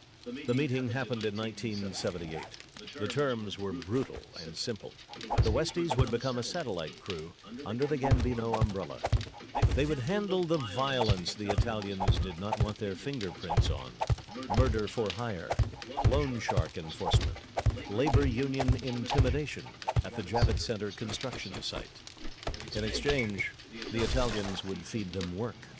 And on every score the Westies pulled, 60% went to the Gambinos. 40% stayed on the west side. 60-40. Write that number down. Because that ratio was unprecedented in mob history. Italian crews kept 85% of their own scores. Tribute up the chain was usually 15, maybe 20%. Castellano took 60. He took it because he knew Coonan needed protection more than he needed money. He took it because the Westies would kill anyone for any reason at any time, and that kind of asset was worth a discount. The Westies, in effect, sold themselves into a kind of indentured servitude. They got the Gambino name, they got the union jobs, they got the protection, and in return, more than half of every dollar they touched flowed across the river to Staten Island. For 7 years, it worked. Castellano ran the Westies the way he ran everything else, through layers. He never spoke to Coonan directly.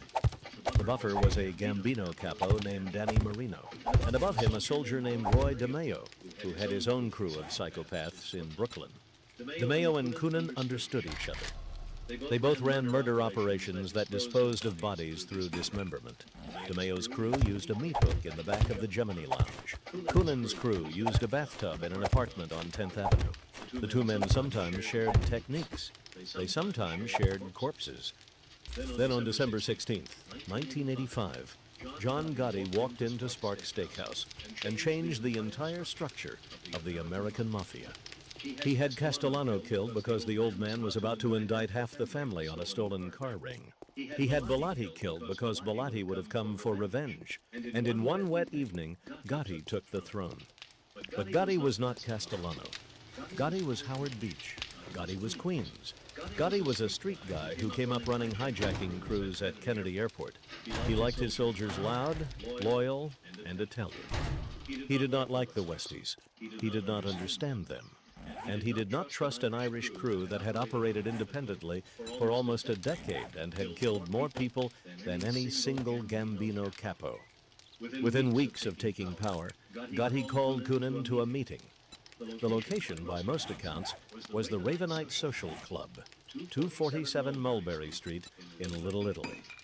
This was Gotti's command post. Coonan walked in with Featherstone at his side. Gotti sat at the head of the table in a $2,000 suit. He did not stand. He did not shake hands. He told Coonan three things. 1. The 60-40 split stayed. Castellano's deal was now Gotti's deal. 2. No more freelance murders. Every Westies hit had to be cleared through the Gambino administration first. 3. No more bodies in bathtubs. The dismemberment thing had to stop. It drew heat. It made the New York Times. It embarrassed the family. Coonan nodded at all three. He agreed to all three. And the moment he walked out of the Ravenite, he disregarded all three. You have to understand who Jimmy Coonan was at this point. 38 years old, married with 2 children, lived in a modest house in Hazlet, New Jersey, drove a station wagon, took his kids to Catholic school, and ran a murder-for-hire operation that had killed somewhere between 30 and 60 people, depending on who you ask.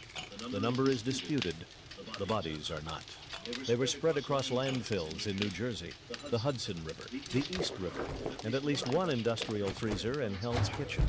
Coonan believed something deeply, almost religiously. He believed that as long as there was no body, there was no case, no corpus delicti, no prosecution. So the Westies dismembered everyone, every single victim. They removed teeth to prevent dental identification. They removed fingertips. They cut bodies into manageable pieces and packed them into garbage bags and drove them to disposal sites at 3 in the morning. To Coonan, this was not psychopathy. It was professional caution. It was due diligence. To Gotti, it was insane. Gotti's crew killed people too. Everybody killed people. But Gotti's crew left bodies on streets, in trunks, on restaurant floors. The point of a mob hit was the message. Make it public, make it loud, make it scary. Coonan's invisible disposal method defeated the entire purpose. What good was a hit nobody could prove had happened? The first real test of Gotti's authority came in 1986. A small-time hustler named Vincent Leone, also known as Jimmy Sinatra because he sang in lounge clubs and did a passable Old Blue Eyes impression, had borrowed money from a Gambino loan shark. He owed $40,000. He stopped paying. He moved between apartments to avoid collection. The Gambinos eventually wrote off the debt as uncollectible. Leone, however, had also borrowed from the Westies. He owed Coonan personally somewhere around $20,000. And he had, according to Coonan, been mouthing off in bars about how the Irish were soft and could be ducked. That was the reason given. The real reason, according to Mickey Featherstone's later testimony to federal prosecutors, was simpler. Coonan wanted to send a signal to his own crew.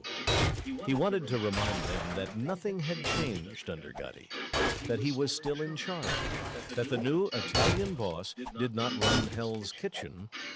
On a night in the spring of 1986, Vincent Jimmy Sinatra Leone was lured to an apartment on 10th Avenue under the pretext of working out a payment plan. 2 Westies enforcers were waiting. The first shot hit him in the back of the head. Leone went down on the kitchen linoleum. The second man stepped over the body and put 2 more rounds into the skull to make sure. Then they did what the Westies always did. They dragged the body into the bathroom. They drained it. They dismembered it. They removed the teeth. They packed the pieces into plastic bags and drove them in shifts across the George Washington Bridge. They would cut off the hands and peel the skin off the hands so that there wasn't fingerprints. The case went nowhere because there was no body, no witness, and no apparent motive that detectives could connect. But here is the part that mattered. Coonan had not cleared the hit with Gotti.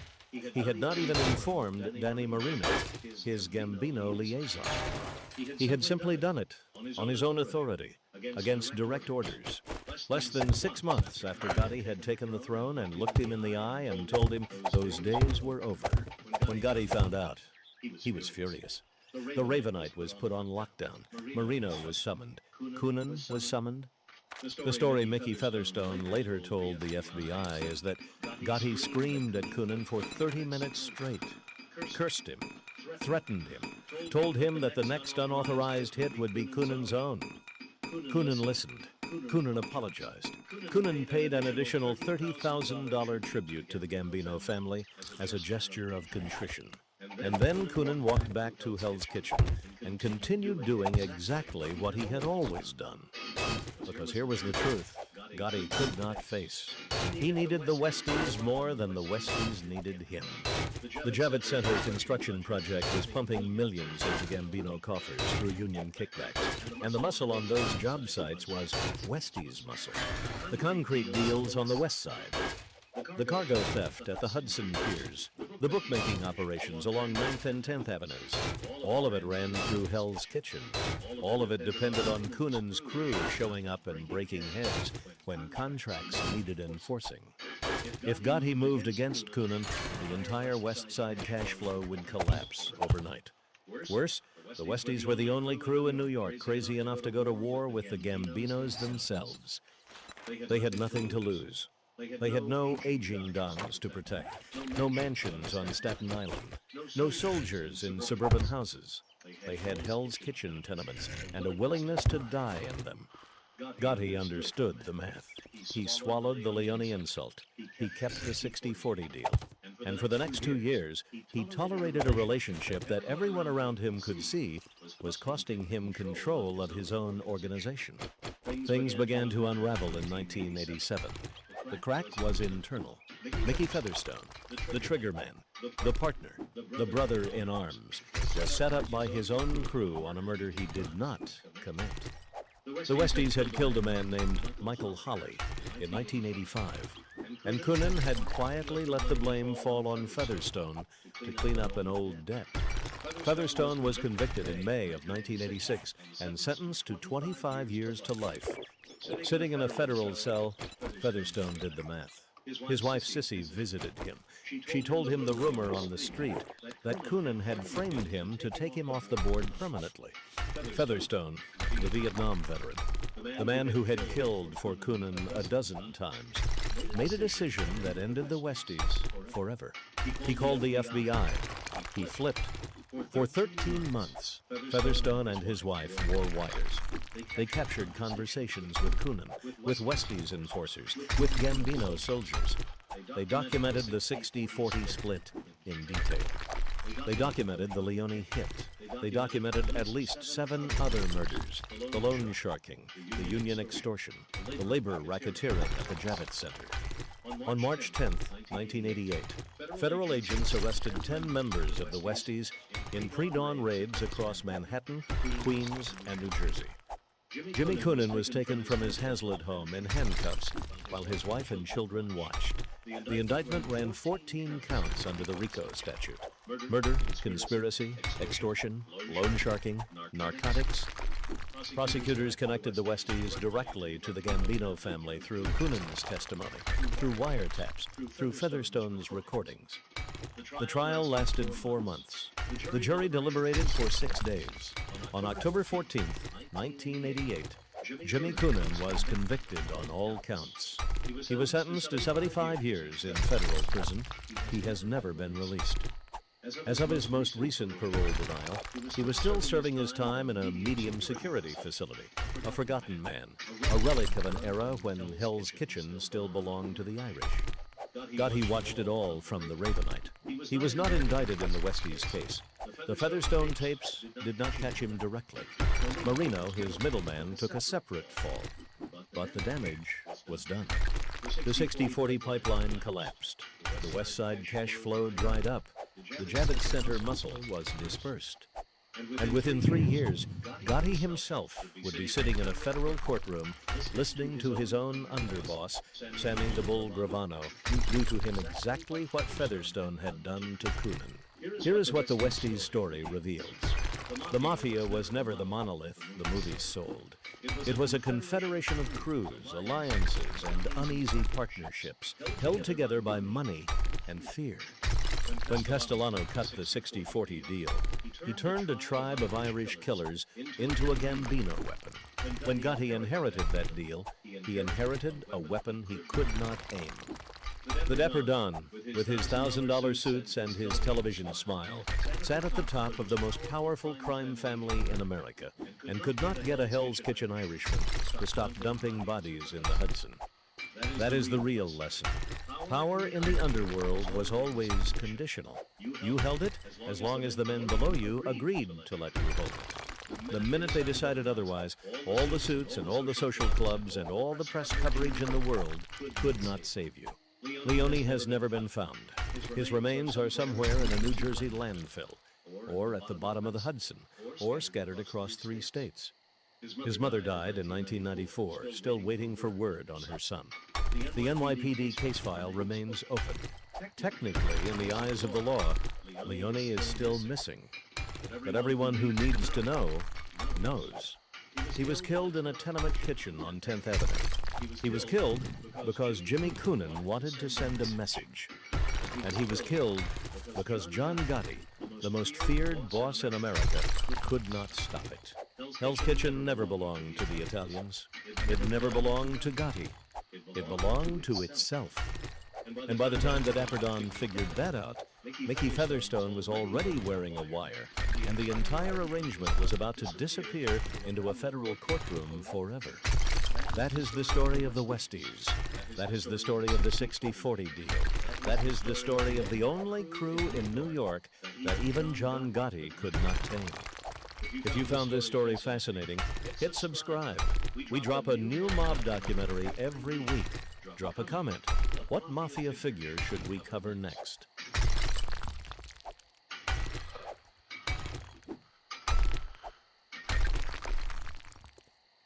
August 17th, 1981.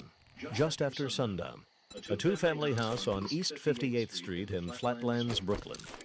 Dominic Napolitano walked through the front door, was led toward the basement, and never came back up. 2 men were waiting at the bottom of the staircase. Frank Lino was one of them. Before Sonny Black could turn around, he was pushed. He tumbled down the steps.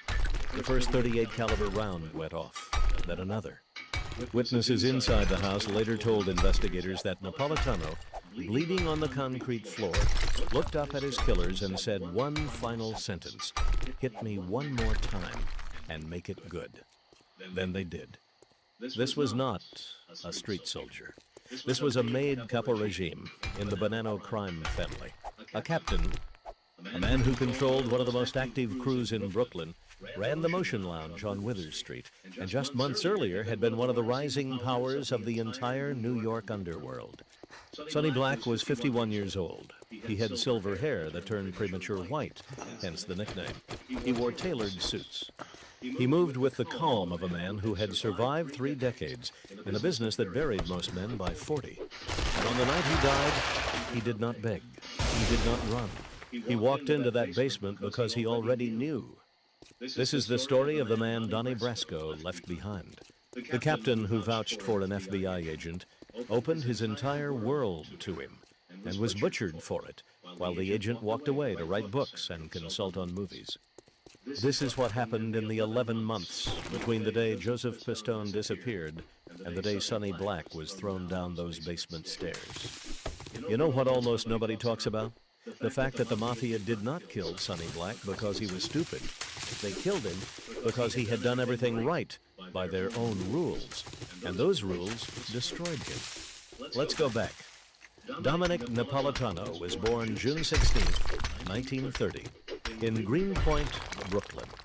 His parents came from Naples.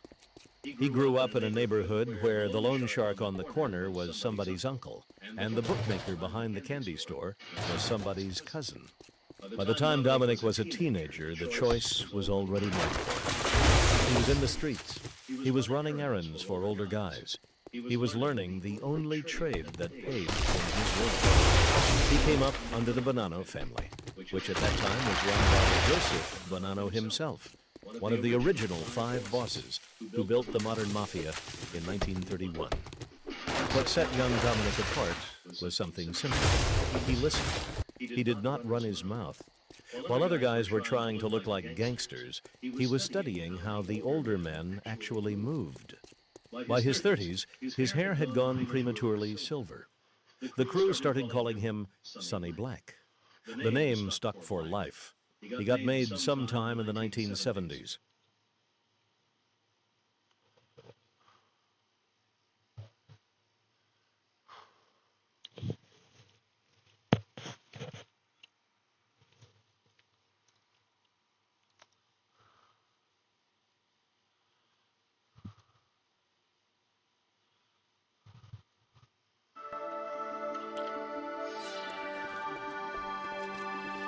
Hey guys, welcome to the Liberal Hive Mind, a channel solely focused on exposing the abundant hypocrisy of the left. And of course, here's the meme of the day, brought to you by 5mind.com. Man, oh man, my timeline has changed so much these days. And really, I think that has less to do with my consumption habits and more to do with just where the public conversation is. And really what I'm noticing with the shift in social media timeline, especially on X, Oh, is there's a Shoujo's pattern being so that's sweet. being highlighted. While many people on the left will point the finger and say, oh, it's just racism, it's racisms, I view this as a healthy public discourse. This is what happens when social media companies and media companies aren't putting their thumbs on the scale to hide inconvenient truths. No, this is what happens when the issue is being diagnosed, when it's being presented clear, front and center, when the elephant in the room is allowed to be spoken about. And again, we have to be able to identify the issue if we are to move forward. And I got two clips here, two absolutely, I don't even know how to describe these other than disgusting clips, just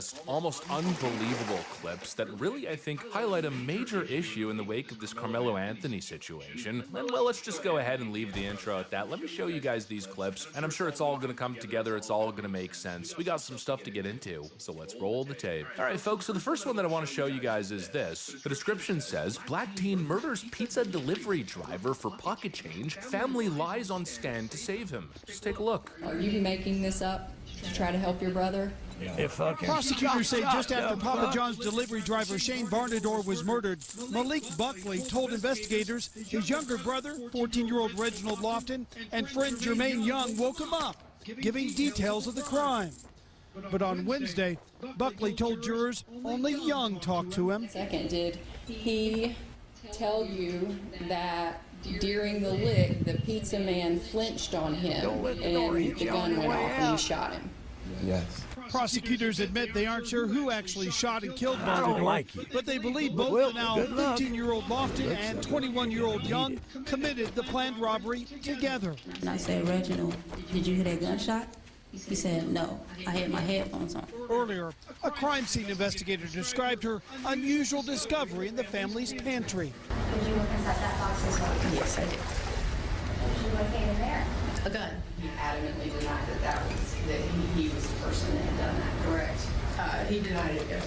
Oh my lord, just a senseless murder. Murdering a delivery driver for a change. And by the way, how absolutely insane that is to hide your firearm, probably the one that was just used in commission of a homicide, in a cereal box. Oh yeah, I'm sure the cops will never look there. But that's case number one, basically a horrific murder, and then in comes the family, perjuring themselves, taking the stand to straight up lie in defense of their family member. And then I got the second clip here. Let's read the quick little synopsis. Black man shoved a wipe down the baby's throat to stop him from crying, and the baby mama defended him. The jury has spoken. You have been convicted of a crime of murder pursuant to 2903.020 of the Ohio Revised Code. What I want to say is, I know what y'all did to my child. That's all I got to say. Now you probably see the trend, right? And I think what was really astonishing was seeing that woman who just lost her child at the hands of this freaking maniac continue to defend him, walk up to the judge and imply that they won't get away with it and that they did something to the child.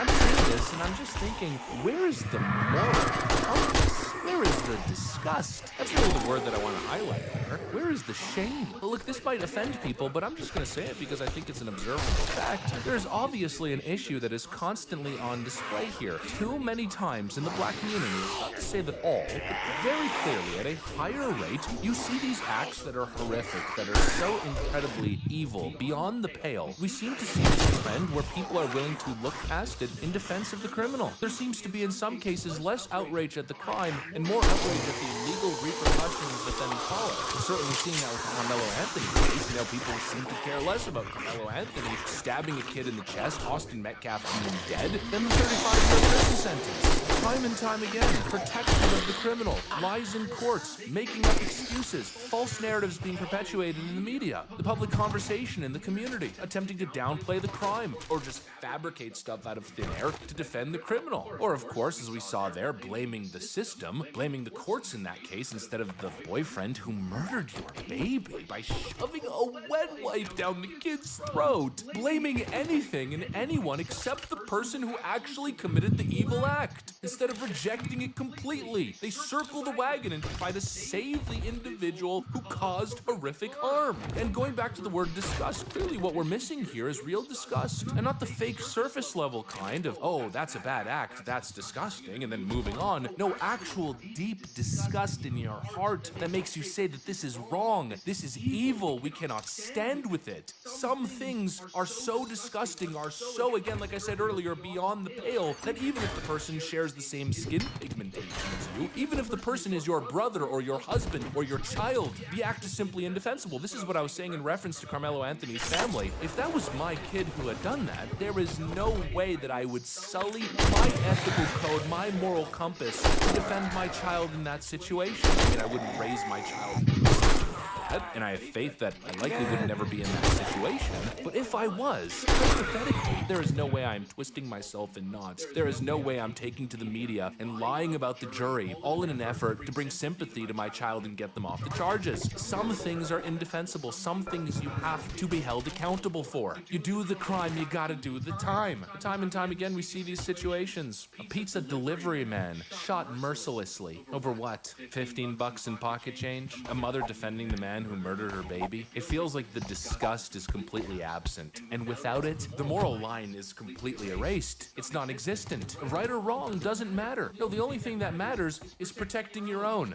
That is a deeply troubling standard, and again, like I've been repeating over the last couple of weeks, that is how you end up in the same situation as before. That is how you continue to perpetuate the same issues. That's how you create this history of reoccurring issues and problems. You're sending a message that accountability doesn't apply here, and that, my friends, is incredibly dangerous. It weakens the whole community from the inside. What is missing here is disgust and, frankly, backbone. Instead of coming out in defense of Carmelo Anthony, like, I don't get why the conversation is so focused on making him the victim when clearly the conversation should be stop. We need to stop. We have to end the senseless violence, the emotional trigger to shoot or kill someone. No more excuses, no more lies, no more protection of what is clearly evil. And this is what I've been seeing throughout this entire Carmelo Anthony ordeal. Instead of directing all of that anger and outrage at the crime itself, the heinous crime committed, it's aimed at the courts, it's aimed at white people, it's aimed at, the boogeyman, this nebulous concept of white supremacy that supposedly rules the land, which is clearly a delusion. Everybody's mad at the system, at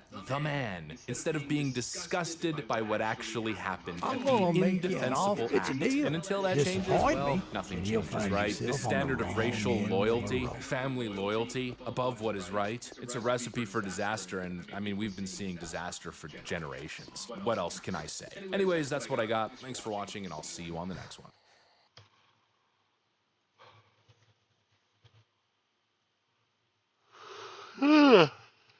They told us legal weed would be the biggest financial windfall of our generation. A green rush, an industry so proud.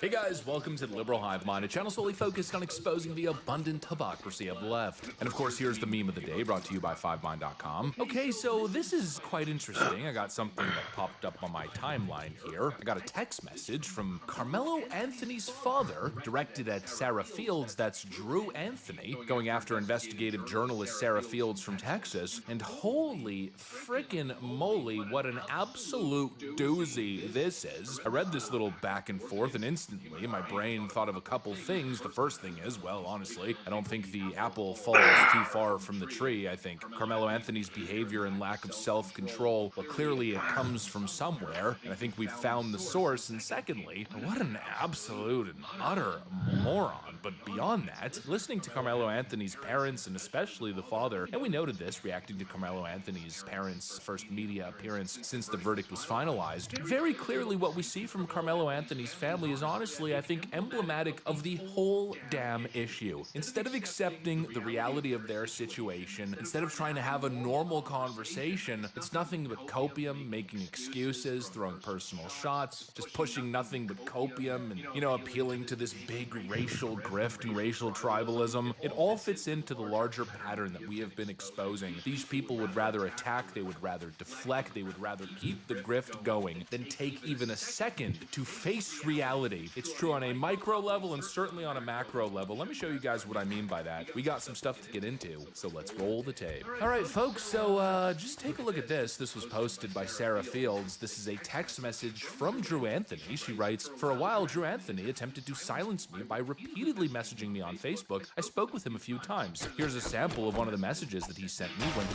claimed that I was just trying to, quote, make a name for myself." By the way, a patently ridiculous accusation considering Sarah Fields already had made a name for herself online. And if anybody's boosted her name recognition, it's the people who continue to attack her unjustly. But anyways, look at this. She responds by saying, "I already had a name. I already had a following before any of this. Your son murdered someone. Hold him accountable. You're coming after me because I made sure the facts were known about the case. And not some crazy made-up malarkey about Hunter or Jeff or the school. You've done nothing but blame everyone else for your own child. Go be a dad." He then responds, "There you go, being delusional again. You didn't have anything." Yeah, not exactly sure that's how the court saw it. "My son defended himself." Oh, Lord. "Maybe if you was a parent and your child would have defended their self, she might not have been molested."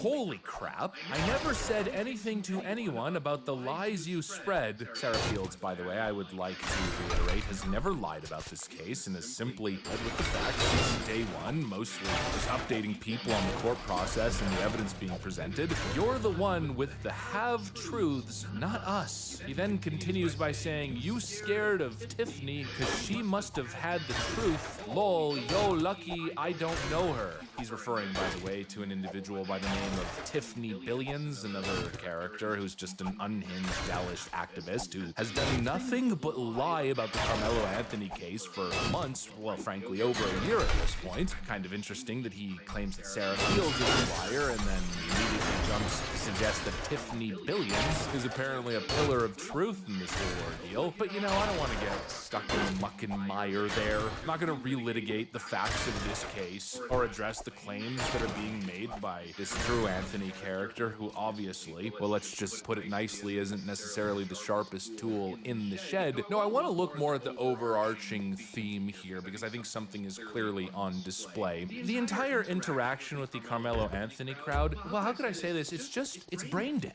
We cannot have a conversation. It's nothing but bullshit excuses and absolute peak racial tribalism. And then, of course, sinking to disgusting personal attacks on Sarah Field. He brings up Sarah Field's daughter, who I guess, suffered some sort of abuse. He spells it molested, by the way, like a complete moron. But, I don't know the full context there, and I don't really want to shed light on such a personal issue. But very obviously, you see what we're dealing with here. To be honest, this guy shouldn't be speaking at all because he has never helped the situation. But instead of engaging properly, instead of sticking to the ideas, and most importantly, what is right, just stoop to the lowest level. Engage in these disgusting, low-level petty insults. Just act like a total lowlife. It brings me back to the moment where Jeff Metcalf showed up at the press conference that they held after Carmelo Anthony stabbed Austin Metcalf. He went there with respect, attempting to pray with the family, to create some sort of a connection, to have a conversation. He even said publicly that he forgave Carmelo Anthony. He was being extremely gracious, but from the other side, what do we see? They demonized him. They kicked him out of the venue. The father being at this press conference is a disrespect to the dignity of his son. And so again, what we are seeing highlighted here for me is the cultural issue at large. That is what I saw during that Jeff Metcalf moment, and it's what I see in this screenshot of this text message. These people will do anything to excuse horrible behavior, to keep the grift going, anything but actually accepting facts. Instead of addressing the violence coming from their own, they would rather defend their own and attack anybody who calls it out, or I guess in the case earlier, attack the victim, attack the investigative journalist who is simply doing her job, make up a bunch of lies, play the victim, go on these offensive freaking tirades, anything, instead of taking a single second to reflect. And obviously, I'm gonna highlight the elephant in the room. It's very clear the people who support Carmelo Anthony, well, there's a little bit of an intellect problem right there now, isn't there? Again, something very clearly visible in Drew Anthony's text message. Quote, he defended himself and yo Dada was molested. We're dealing with people who very obviously, I mean, you can tell here, clearly cannot assess the situation properly. And so instead, all we get are these tribal appeals, no matter what the ethics or the reality is. The discourse is simply so unbelievably stupid and detached from reality. It's an alien frickin' language. It's from another frickin' planet. It's Jerry frickin' Springer. And that, I think, has been the most frustrating element of the larger dynamic at play here. We're supposed to progress, to move forward, to fight for a better future. We cannot do it if this is what is going on. You cannot reason. There is no ability to reason. We cannot have a conversation if there is zero interest in understanding or accepting any of the facts to begin with. No, the number one priority is tribal race warfare, and that's a very freaking scary concept. It's also a concept that very clearly the left understands and loves to take advantage of, but that's a different conversation for another time. But you know, seeing all this stuff, it's the stuff of doom or pill. It's an abysmal situation, exactly like I've been saying. I do not know where we go from here if basic reasoning is off the table. And I think that speaks to the larger BLM culture, you know? We would like to have a conversation about the reality of policing. And we know the facts. We lead with the facts. There is no epidemic of unarmed, innocent black men just being slaughtered in the streets by police officers. The number on a yearly basis is like less than 10. And all of those cases are pretty much justified. Either the unarmed individual, you know, flashed some sort of a weapon, looked like he was grabbing for something, had a cell phone in his hand and pointed it at the officers. You know, there's always important nuance and details to these cases. But then on the other side, on the BLM side, it's they killing us in the streets every day. Black people are dying in the streets every day. You're living in a completely different alien world. Again, we cannot go anywhere if this is the back and forth. We cannot have a conversation. And actually, you know, speaking of dads, we got Drew Anthony, Carmelo's dad here. I think there's another dad that kind of speaks to the larger issue at hand, Jeff Metcalf, who went on a 3-hour-long discussion, I'd say more of a monologue, just pouring his heart out, especially in response to the frustration that he has been feeling considering the, you know, community conversation here. And he said a lot of stuff, but pay attention to the discourse on the other side. They're fixated on 2 words, watermelon felon. Why I wake up and see a video of Austin Metcalf dad calling Carmelo Anthony a watermelon felon? Talking about how that strike you.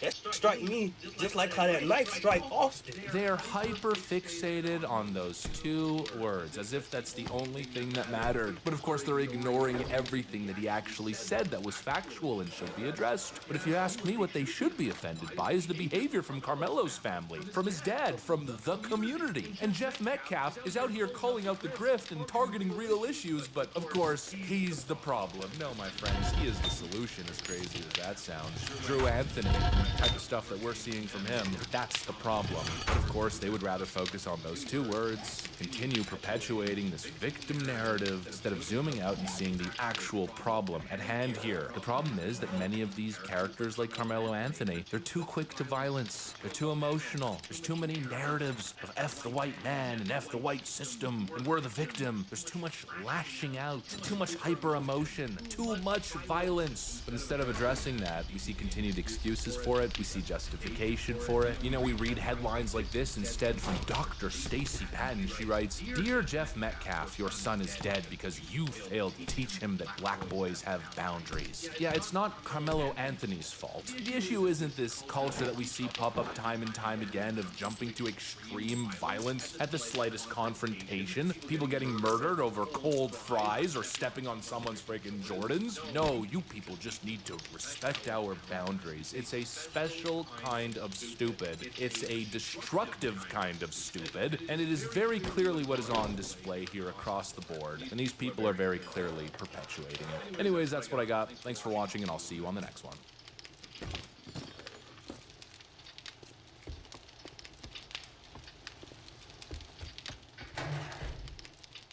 So, since the Online Safety Act wasn't as effective at linking everybody's IP addresses and internet traffic to specific people so that the government could keep an eye on those people or most likely arrest them, they've instead just went for a full blanket ban on pretty much all children from all social media. Well, not all, there's been certain ones that I feel specifically haven't been named, but anyway, basically they're now saying, oh, basically if you want to use the internet in any way whatsoever, you have to provide your ID. But I'll save it all for the end. Social media ban, bold and blunt, but no silver bullet. When I arrived at 10 Downing Street this morning to hear the Prime Minister announce the UK's social media ban for under-16s, I had to hand in my phone for security reasons. The temporary anxiety it gave me was perhaps a small insight into how many of the nation's 13 to 15-year-olds were feeling, as they too waited to hear the outcome of months of discussion and speculation about their online lives. Sir Keir Starmer's news was bold and blunt. Yes, there will be a ban, yes, it will follow Australia's model, and yes, there will be additional curbs which will impact older children aged 16 and 17 as well. A nighttime curfew is expected to be part of this. The UK's plan had been dubbed Australia Plus, and now we know why. But Australia's ban has faced well-documented problems, not least because the majority of children who had social media accounts before the ban was enforced in December still have them. The response from the UK government is the same answer I hear every time there's an online safety intervention. There is talk that the ban will not be a silver bullet, but will still make some difference. Sir Keir made several comparisons to laws about drinking alcohol. We know some teens under the age of 18 still drink, but we also know there are plenty of times when the law prevents it. Well, not me. We had a local alky called Pat Berry, and he would go into the shop and get you a carry-out if you gave him a couple of cans for his trouble.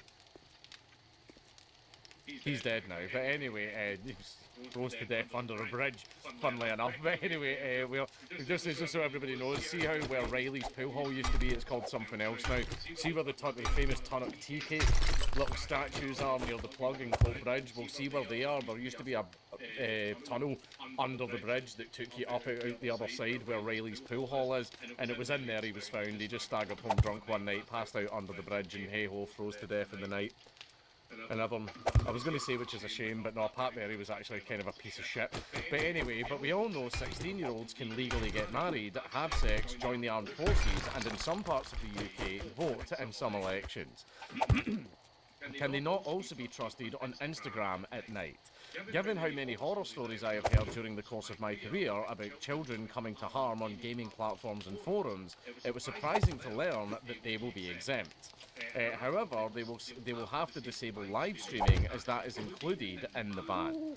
The big question, how will it work? The big question, of course, is how this is actually going to work. I did ask the PM, but he didn't directly tell me. Australia's failing is believed to be in weak age verification methods adopted by tech companies. I've heard from a couple of fuming industry contacts today that they were under the impression that it would be up to Apple and Google to gatekeep devices, as most people own either an Apple or Android phone. This would mean when someone aged under 16 sets up a device in the UK, they can't download banned apps from the app stores. The people I spoke to are blindsided that this no longer appears to be the case, and it will be down to the individual platforms such as TikTok, Snapchat and the rest. And the deadline for them to figure out a better alternative is short, less than a year to meet the proposed implementation next spring. Other experts argue that toxic online behaviour is a societal rather than a technology problem, and the blunt instrument of blocking the tech altogether on its own is not the solution. Right diagnosis, wrong cure was the headline of one email in my inbox earlier today. A huge change for the online generation. Facebook launched in the UK 21 years ago, and the other social networks soon followed suit. This means there's a generation of young people who have grown up in this world, warts and all. One reporter at the briefing with me made me feel very old by confiding that YouTube, included in the ban, had been an essential resource for them at school, which is true. And you know, as much as we all give the Jeep shit, right? How many times have you had a Bandicam video recorded by a Jeep that's helped you with your module at university? How many times? Very, very many times. Very many. Like, it's the problem. For the amount of shit that we give them, They're pretty good at some stuff, right? But anyway, I'm still haunted by a message I received from a teenager a short while ago who said without social media they would be dead because the community they had discovered online had given them reasons to live. And yeah, there are a lot of people who take to the internet because IRL they're just not very good socially, right? So that's why like I put together a Magic the Gathering night for a bunch of friends of mine who've got like social anxiety and like other problems. And we kind of go into the Discord, or we sometimes go to their house and we're like, right, get up, you're coming to Magic, and everything like that. And like, yes, because some people aren't really good at going out and socialising, right? So they go online, and that's where they do it there. But the problem is yeah, okay, there's a lot of downsides to online communities, but there's also a lot of upsides as well, because a lot of people seek community. They seek community, they want to be part of a group, they want to have a group of friends that they can go online with and hang out every single night. I hang out in my Discord at night whenever it's time for me to play video games, and I just want to sit and shoot the shit with the boys.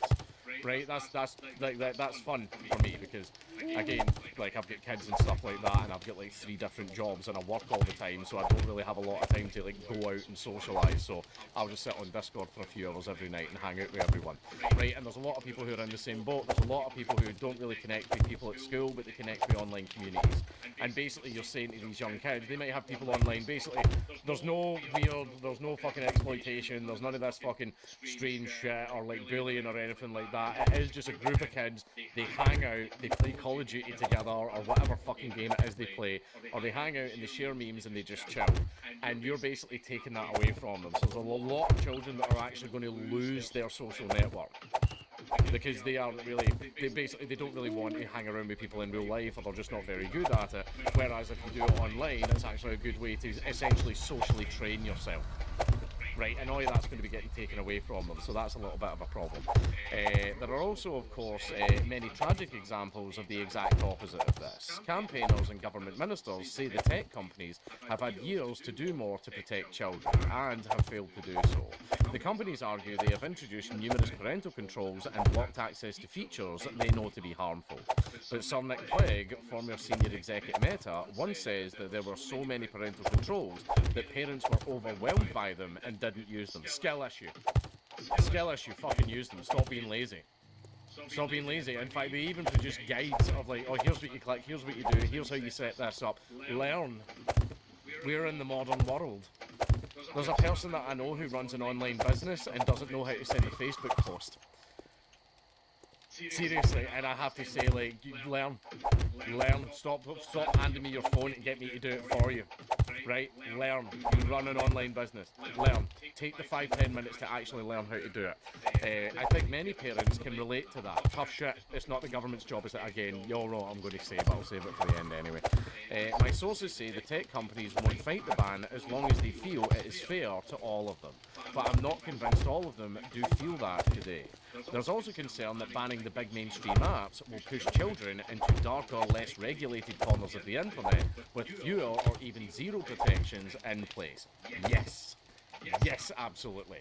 Absolutely, because this is one of the things as well. This happened with pornography as well. Whenever they banned the pornography right now, again, children shouldn't be looking at porn at all, right? In fact, I would argue that nobody should be looking at porn, right? But basically, a lot of it also, all the mainstream porn websites like Pornhub and I don't know, right? But mainstream porn empty websites, jars. like the big one, X-Hamster, that's Gay. one, right? Basically, the big mainstream porn websites, they all did like the ID verification checks, right? So people tried to use them and went, oh fuck, that's terrible.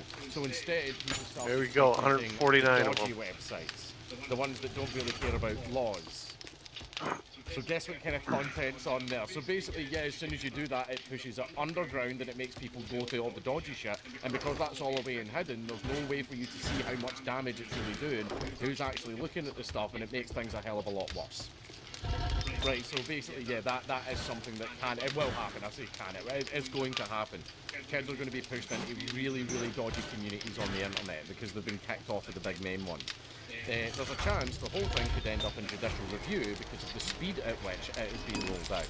Just a couple of weeks after the closure of an enormous public consultation, which would probably delay it. There are definite Prime Minister's legacy vibes about the news, given the broader political picture at the moment. And finally, there might also be a Donald Trump-shaped obstacle in the road. Sir Keir hasn't spoken to him about this yet, but he will see him later on today at the G7 summit where he is now heading. Trump is protective of his US-based tech companies and has railed in the past against attempts by other countries to regulate them. The US government responded to the public consultation, insisting that a ban was not the solution. The same US companies Starmer now seeks to rein in are also investing millions of dollars in their UK operations and infrastructure. Tech and AI are key priorities in the government's plans for economic growth. As one former senior government advisor once stated to me, there is no plan B. The PM has to walk a very fine line between clamping down on them and selling the UK as a good place for them to be.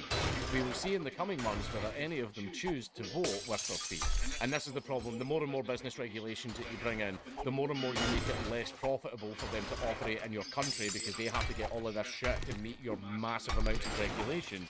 That's just going to make the company go, you know what, it's actually costing us money to operate in your country, so we're just pulling out. And they will take all the jobs and all the taxis with them for capital flight. Right, that's just what happens when you make it too hard to operate a business in a particular area. They just fuck off. That's the same reason why many companies and factories and everybody want to base themselves in England. Fucking a lot. In England because it's so disgusting though. Basically in England because it's just cheaper tax-wise. It's just so much cheaper tax-wise to operate in England. And then Scotland's sitting there like, oh, we've got no money, well then fucking lower the taxes and people might actually start basing themselves in Scotland so that Scottish people can actually get jobs. And all. But basically, in regards to this, right, I'm just going to point this out. The Online Safety Act was not in any way whatsoever about protecting kids. It wasn't. Because the Online Safety Act came in, they were all arguing in Parliament going, this will absolutely fix the issue, this is going to be great, and porn websites now have to ask you to prove ID and stuff like that. But basically, all that happened was people either went to the dodgy websites or but a lot of people went, oh well, I guess I'm just not watching porn anymore. Great. Right, but basically, they knew... I'm stammering like fuck here because I've got about 30 points that I'm trying to say all at once, so I'm just going to try and walk through them one by one. Basically, the government is an authoritarian arsehole. It is. It wants to go full surveillance state. It has been desperately trying to do that for a while. And it definitely wants to rein in the internet. The internet is an amazing tool for pointing out all of the shitty things that the government does. So the government basically can't use the media and TV anymore to control the narrative because we now all use the internet. The true information gets out there and it makes the government look very, very bad because it's being snitched on. Ergo, the government hates the internet and wants to control it because it wants to continue with its crimes unimpeded. And the more and more we learn of its crimes, the more and more we get a little bit uppity, to the point where the police actually have to do riot training sessions with people dressed as British patriots. And you've probably all seen that. They were doing riot training and the rioters were dressed up with Union Jacks and all that shit. Wonder what they're training for, but basically that's something they're very worried about, so they want to control the internet and prevent things like that from happening. They know that their power is massively at risk right now because they know that the native man is very, very fed up. So they basically want to nip that in the bud as quickly as they can, so see if there's any dodgy internet traffic, like a political something like something or someone's trying to arrange a protest, they want to know that. Even if you get a VPN, if you have submitted your ID, then it's already been tied to your device, it's already been tied to you. So if you do anything naughty on the internet, the government can use the AI to scan all of your traffic, scan all of your shit, and they can find the exact people that they then need to make up a bunch of charges so that they can go and arrest them. They'll be able to nip protests in the bud before it even happens. That's what it's all about. It's about surveillance. It was never about protecting kids. And I can prove that right now. The Online Safety Act was meant to be about protecting kids. It wasn't. It was basically so that they could build a government database of all the naughty people so that they can act before the people can. Right? It didn't work as well as they wanted. So what they've done is they've went, oh, we're actually just going to do a blanket ban on all youngsters going on social media, which means if you want to use any part of the internet whatsoever, you need to provide your ID now to prove that you're over 18. Right, so basically the fact that kids aren't even allowed on this social media anymore renders the entire Online Safety Act completely fucking pointless. There was no point in it. Right, social media companies need to do so much more to protect the kids. Actually, we're just going to ban social media from the kids from social media altogether now. Yeah, basically, protecting children is not the point of the Act. Not the point of the Act at all, because the Act after all those discussions and all that chatting and all this fucking back and forth and all over the media and all that shit, all of that for fucking months and months and months and months, and now the act just, boop, it's been rendered pointless. And everyone is sort of like, oh, there's going to be specific rules for kids to play in this game of football, and it's like, oh fuck, let's have a discussion and chats about this in Parliament and everything for months and months and months. Actually, let's just ban kids for football. What was the point in all that then? What was the point? Again, it wasn't about protecting the kids. They want to build an online database where they can monitor all internet traffic, and then they can link people's IDs to certain online behaviour so the government can go in and arrest them. That is the entire point of it. It's the construction of the surveillance state. Right, and also, again, I say this all the time, parents, it is up to you to parent your kids. It's up to you to watch what your children are doing online. Right, it is up to you, not to turn around and go, oh, well, no, I don't want to get off the couch, so government, can you just, like, build a giant fucking Great Firewall of China around the country, because I really don't want to get up off the couch, man. Like, fucking Dancing with the Stars is on, and like, oh, but parent your fucking child, right? Stop petitioning the government to fucking take everybody's rights away because you're a lazy bastard, right? So basically, all this has done is proven that the Online Safety Act was never about protecting kids. It was about building an online database where they can link specific people to their own specific online behaviour. That way they can go in and arrest them. It's the plot of Minority Report. That's what it is. They want to be able to preempt certain political dissidents so that they can go in and grab them first before they go out there, organise a protest or start a petition. Ooh, those big scary petitions. Oh, look at all the signatures on the card out there. Oh, scary. You guess we just have to shut the government down now. Petitions don't achieve anything is what I'm trying to say, right? It's a placebo exercise so that you can vent. Right, it's just a little sidetrack thing that they don't give a fuck about. But basically, again, this was never about protecting kids. It was about building a surveillance state.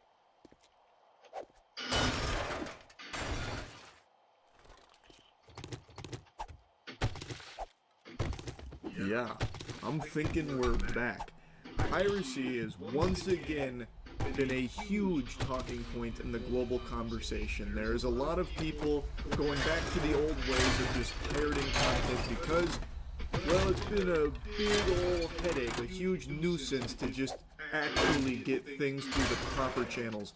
With more streaming services popping up than there are grains of sand on the beach, as well as this huge push into not owning anything where you basically pay for the idea of a product, you pay for like the whiff of it, you get a permission slip, an admission ticket that can be revoked at any time to it, so you're just paying to rent basically everything. And a lot of people don't find that appealing for obvious reasons, because you don't actually have anything there besides an imaginary friend. And so a lot of people turn to pirating it because they at least get to own that content. And in some cases, it's a more complete product with how widespread censorship is becoming, where they're just taking whole episodes of shows off streaming platforms. Not just individual episodes, sometimes entire shows just get fucking banished to the shadow realm. It's despicable. Anyway, though, I've yapped about many of the reasons endlessly for a while now, but point is, piracy has become the new hotness again. For a while, it kind of fell to the wayside and became a bit of a lost art. You didn't really hear a whole lot about piracy other than, like, Davy Jones bought one of his sailors a new BBL and now he's letting the boys clap cheeks on the deck or something, right? Like, you wouldn't...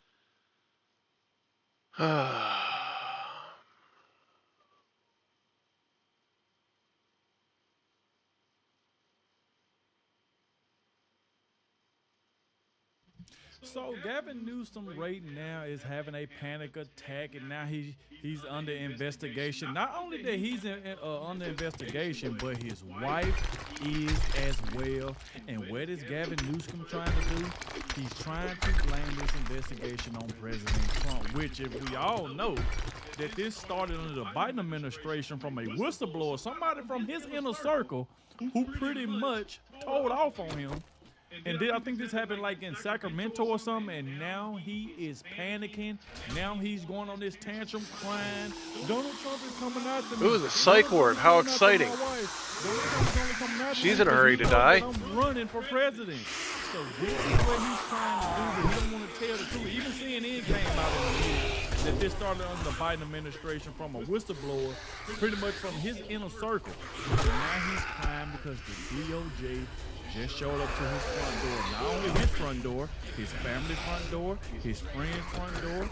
And Gavin Newsom is panicking. We about to get into all of it. Please hit the like button and subscribe to the channel so you don't miss out on any of this news.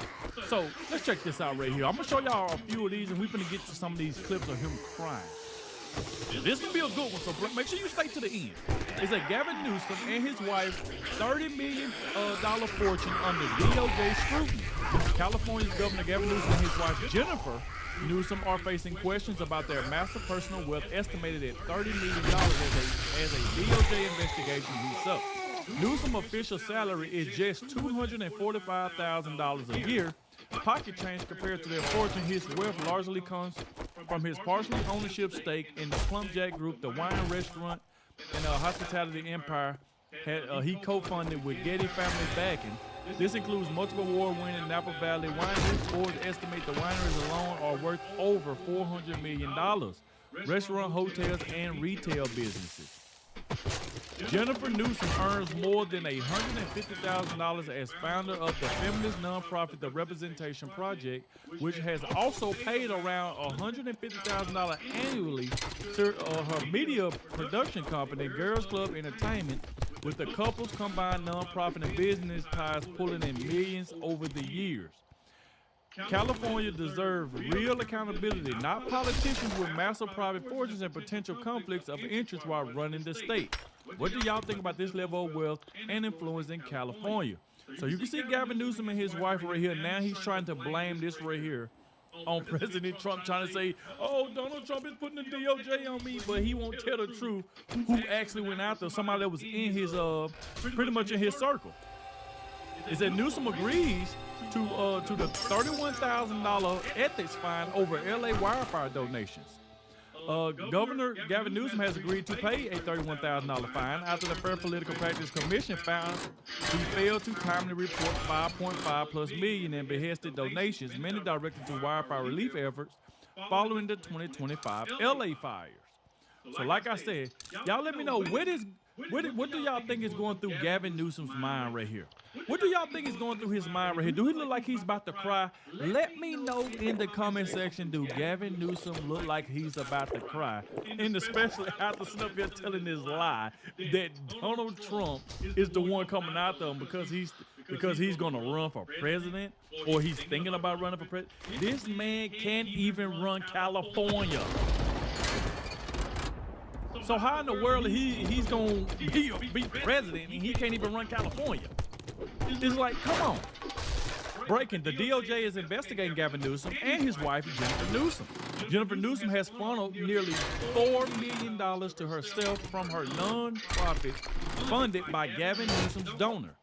Jennifer Newsom's nonprofit, the Representation Project, is funded in large by Gavin Newsom's political donors. Jennifer Newsom has taken $1.8 million in salary. She spent $2.1 million more to her production company, Girls Club Entertainment, funneled from the nonprofit. Textbook money laundering. That's exactly what it is. You can see this post got 2 million views, and y'all see the reason why he's panicking. I mean, this man is crying. Look at this. This right here is coming from his account. You can see it's verified right here. Gavin Newsom, he got 3 million followers. He said Trump's DOJ is on a fishing expedition for a crime that doesn't exist. So why does he say Donald Trump's DOJ, but he won't tell the truth that a whistleblower pretty much told on him? But he wants to blame it on Donald Trump. The American people deserve to know who ordered this abuse of power, what they were looking for, and how far it goes. That's why we're demanding all communications involving top DOJ officials, email, text, memos, and even signal messages that reference me or my wife. We have nothing to hide, do they? So this is Gavin Newsom pretty much trying to spar back and say, oh, they just coming after me. There's nothing there. I did nothing wrong. So I want y'all to check this video out right here. He said, today my wife and I joined Donald Trump's hit list. He has directed his Department of Justice to investigate us. They have not found a crime. They are simply trying to find one. So this is what this man is saying. Let's check this out. In recent days, federal agents have knocked on the doors of family, friends, and former employees. Oh, they done knocked on the doors. Not because they found a crime, because they're simply trying to find one. They're demanding records. They're abusing the grand jury process, digging through years and years of random documents. Donald Trump isn't just coming after me because of my mean tweets. He's coming after me because I'm considering running for president. Because he hates that I've consistently called him out over and over again for his lies. You think Donald Trump care about somebody like Gavin Newsom calling? Nobody care about you calling them out. You up here talking about running for president? Look what you're doing in California. Why you don't want to release the voter rolls? They tried to audit the voter rolls. You wouldn't even release them. You're nothing but a cheater. And deceit. Donald Trump is simply the most corrupt president in American history. He's turned the levers of government into his own personal power ministries to reward cronies and to try to jail his opponents. His personal attorney now runs... Oh, hold on. Did you just say try to jail his opponents? If Donald Trump is trying to jail his opponents, what the hell you think Biden was doing?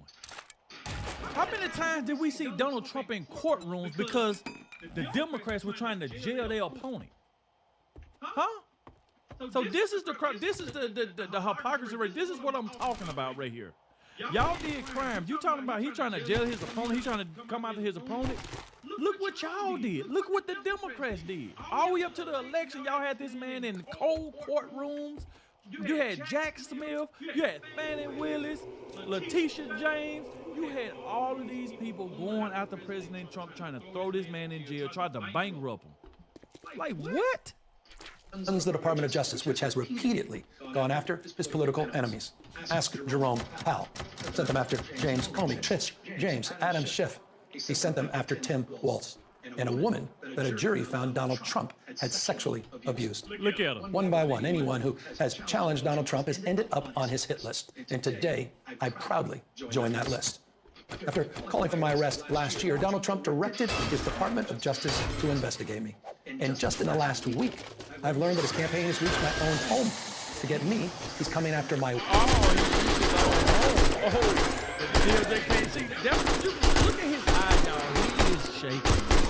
This dude is shaking. He is panicking. Now you want to bring up these women who told lies on President Trump saying that they did this and he did that to him. Them women just wanted money. It was all a lie, and you know it, and the Democrats know it. It was y'all did that to try to, pretty much destroy this man.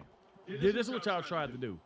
Your wife, Jen, a public servant, shit here. And just in the last week, I've learned that his campaign has reached my own home. To get me, he's coming after my wife, Jen, a public servant, a woman who's dedicated her life to supporting women and girls. Someone who has done nothing wrong other than having the temerity to advocate for what she believes in. If they can't intimidate me, they'll go after the mother of our children. Donald Trump picked. Y'all couldn't intimidate President Trump, and then what did that pencil neck, kangaroo neck Adam Schiff do? He up there told that Russia lie, tried to get President Trump's son to prison. What about that? See what I'm talking about? What about that? It's like, come on, man. All this is just lies. He's trying to cover up his crimes. He know he's been caught, and now he's trying to do damage control. The wrong target. We have nothing to hide. His political operatives can take every record and read every page, but they'll be looking in the wrong place. If they really want to find corruption, look no further than 1600 Pennsylvania Avenue. Donald Trump is selling the presidency. He's running the largest cash heist in American political history, trading foreign tariff relief for approval of his golf courses, day trading behind a resolute desk, reaping hundreds of millions of dollars in personal profit. And he's doing it openly. He's doing it on camera. He did it last night on the White House lawn. He's doing it through cryptocurrencies. He's doing it through the receipt of a $400 million private jet from a foreign government that he plans to keep when he leaves office. His son's ventures in countries where his own administration is simultaneously making policy. His personal fortune has skyrocketed by $4 billion since making his return to office. This is the behavior of a regime, not a republic. The White House has become a marketplace for sneakers and coins and watches, cologne, guitars, Bibles, and phones.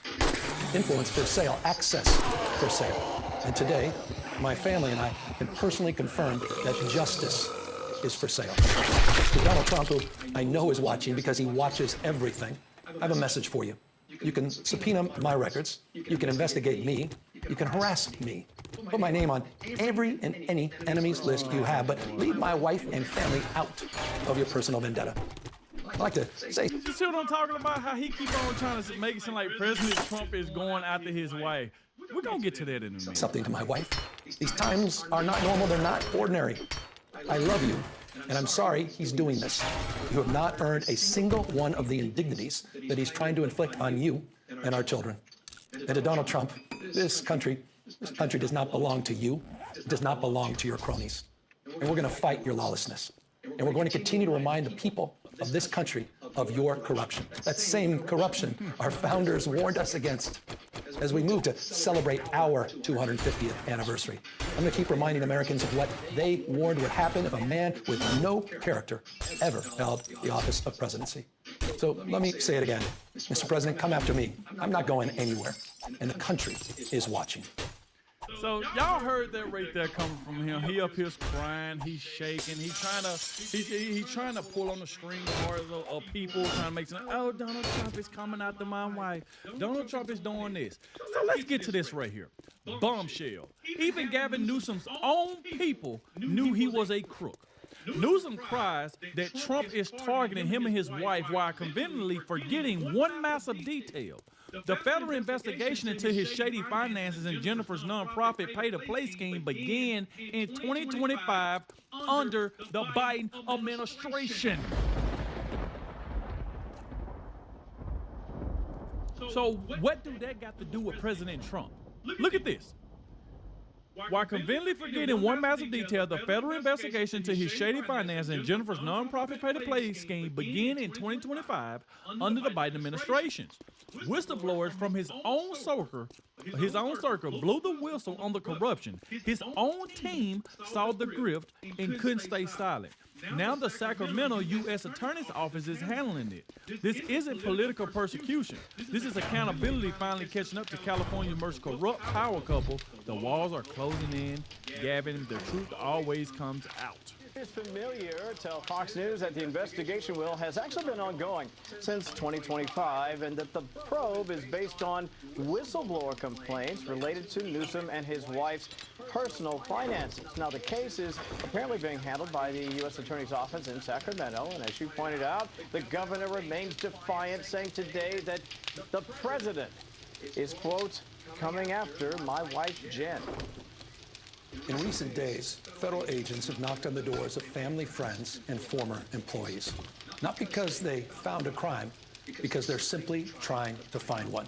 They're demanding records. They're abusing the grand jury process, digging through years and years of random documents. So let me say it again. Mr. President, come after me. I'm not going anywhere, and the country is watching. The governor also claims the investigation is intended to undermine any potential White House bid in the future. Now, as for his wife, Jennifer, she's a documentary filmmaker who runs the Representation Project. It's a nonprofit, and it seeks to advance feminism through media production. However, that charity has attracted pay-for-play allegations, with critics claiming that what essentially is happening over in the Golden State is corporations with business interests in California donate to the organization in an effort to gain influence over Newsom. Now, you may be wondering, what about the DOJ? Well, they did not respond to a request for comment with respect to any potential. So he up here crying, y'all. So look at this right here, even by Nick Sorter. Wow, even CNN is rebutting Gavin Newsom's claim that President Trump ordered the DOJ to investigate him. Per CNN, the probe was launched last year by the U.S. Attorney's Office in Sacramento based on a whistleblower report. Not Trump, not the DOJ, a whistleblower. Gavin is doing damage control. He knows they're in some hot water. Jennifer Siebel Newsom, the wife of California's governor and potential 2028 presidential contender, Gavin Newsom is currently under federal investigation for possible tax crimes. The full scope of the investigation into the first partner is unclear. The documentary filmmaker founded Representation Project, a nonprofit focused on gender equity in media. I love championing and focusing on uplifting and supporting women and girls. She also owns a film production company called Girls Club Entertainment, which is listed as a contractor on the Representation Project's tax returns. And she co-founded the California Partners Project, a nonprofit that works to get more women onto corporate boards, address the gender pay gap, and make tech safer for children. Critics have raised the possibility of self-healing for years, despite no public evidence of wrongdoing. While it is unclear what exactly investigators are focused on, they have recently interviewed potential witnesses, including people close to the first couple. Sources tell CNN that the governor is not directly under investigation, but he has framed the probe as politically motivated and targeting him. Donald Trump isn't just coming after me because of my mean tweets. He's coming after me because I'm considering running for president. The tax probe is not the only recent investigation into someone in Newsom's orbit. His former chief of staff, Dana Williamson, was recently prosecuted related to corruption. She pleaded guilty to 3 charges earlier this year. Yep. President Trump has made it clear he wants his Justice Department to pursue his political enemies. Just last year, he called for Newsom to be arrested and has attacked him repeatedly. He's ruined California. He gives health care to anybody. CNN has learned the current investigation was launched last year by the U.S. Attorney's Office in Sacramento. Y'all hear that? It was launched last year, but yet you got Gavin Newsom. Even CNN, of course, they're going to throw their little slick shots at President Trump. Oh, he's going out his political opponent, but yet that's what they was doing. But you even hear that the whistleblower reports trigger probe into Newsom's wife. So he's going around and making it seem like President Trump started this whole thing of investigating him. But it was launched last year, under the Biden administration.